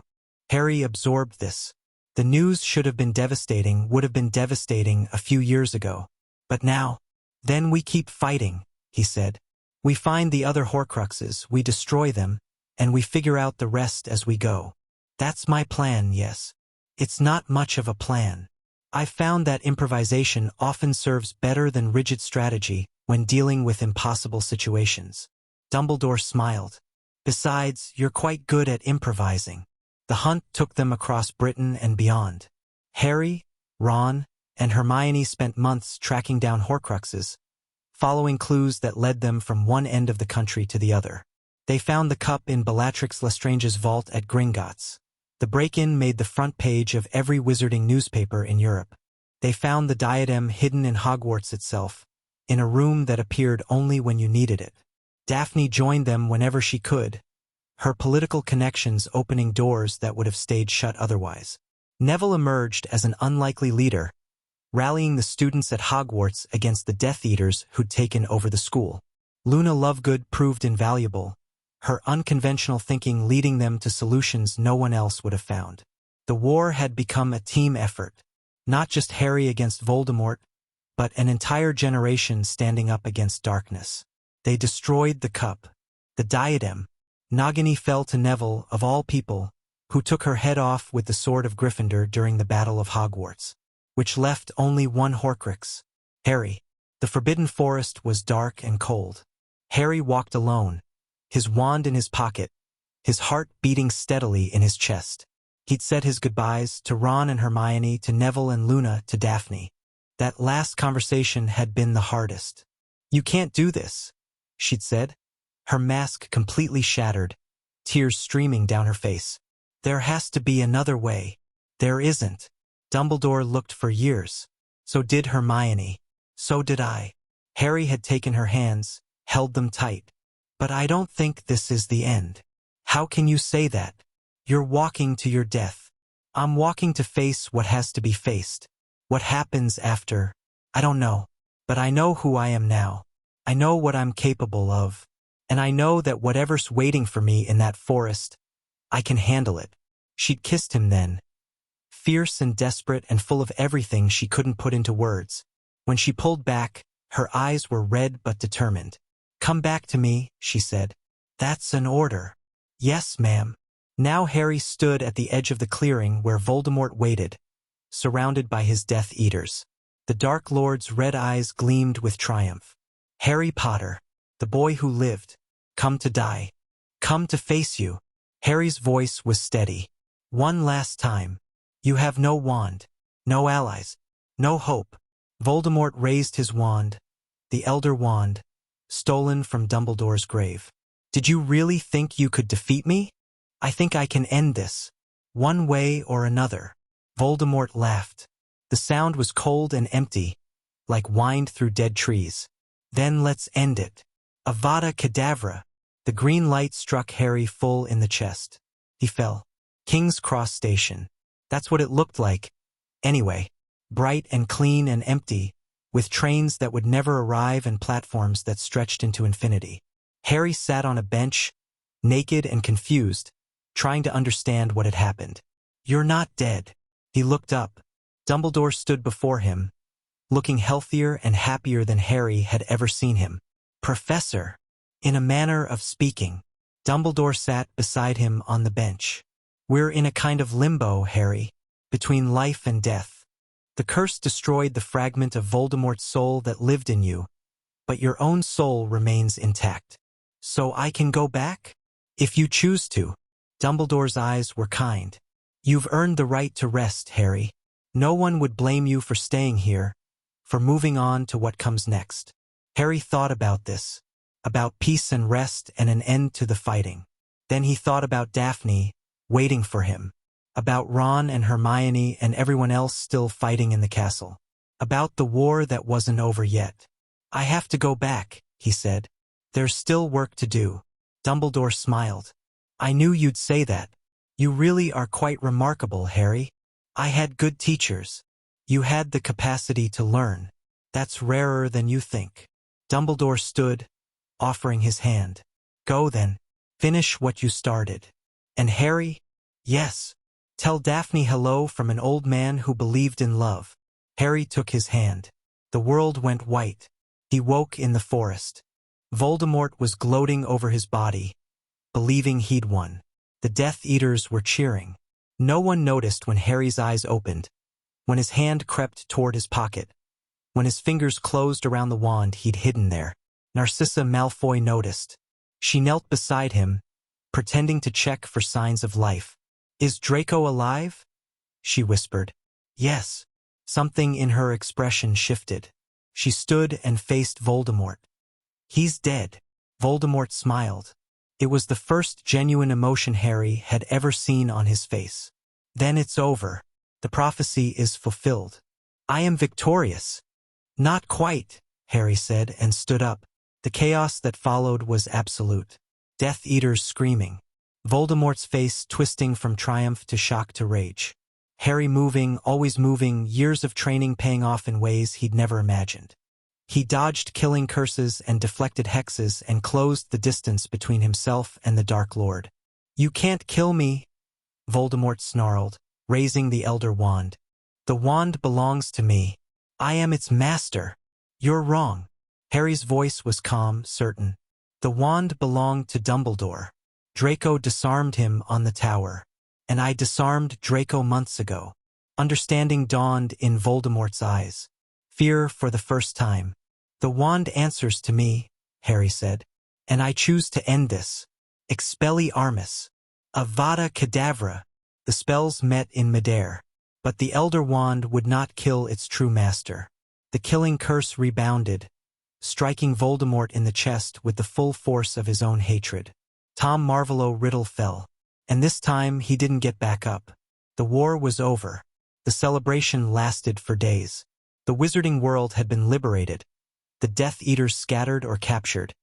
The shadow of Voldemort finally lifted after decades of fear. Harry stood at the edge of the Great Lake, watching the sunrise. His body ached from the battle. His mind was exhausted from everything he'd been through. But his heart felt lighter than it had in years. Footsteps behind him. He didn't need to turn around to know who it was. "You came back," Daphne said. "I promised I would." She stood beside him, her hand finding his. For a long moment, they just watched the sun rise together. Two survivors. Two people who'd found each other against all odds. "What happens now?" Daphne asked. "I don't know." Harry turned to look at her. Really look, seeing her as clearly as she'd always seen him. "But I know I want to find out. With you." Her mask was gone. It had been gone for years now, at least around him. The girl underneath was fierce and beautiful and absolutely certain. "I can work with that," she said. He kissed her as the sun rose over Hogwarts, marking the first day of a new world. A world without Voldemort. A world where children could grow up without fear, where people could live their lives without looking over their shoulders. A world that Harry and his friends had fought and bled and sacrificed to create. Years later, Harry would look back on this moment as the beginning of everything that came after. He married Daphne in a ceremony attended by wizards and witches from across the globe. They had children, 2 girls and a boy, each with their own unique blend of their parents' abilities. The Metamorphmagus gift passed on, though none of the children had Harry's specific strain of reflective shifting. He became an Auror, then head of the Department of Magical Law Enforcement, then, to his eternal bemusement, Minister for Magic. Daphne served as his chief political strategist, her Slytherin cunning perfectly complementing his Gryffindor directness. Ron and Hermione married, of course. So did Neville and Luna, in a ceremony so unconventional that it was still talked about decades later. The bonds forged in war became foundations for families, for friendships, for a new generation that would never know the fear their parents had lived with. But Harry never forgot where he came from. He never forgot the scared kid on the Hogwarts Express, whose face changed with every glance. He never forgot the lessons he'd learned, about identity, about authenticity, about the power of knowing exactly who you are. And sometimes, late at night, he would look in the mirror and see the face he'd fought so hard to find. The messy black hair, the green eyes, the lightning bolt scar, faded now to barely a trace. His true face, the one he'd chosen to wear. "Who are you?" Daphne would ask sometimes, when she caught him staring at his reflection. And Harry would smile, his own smile, genuine and free, and answer the same way every time.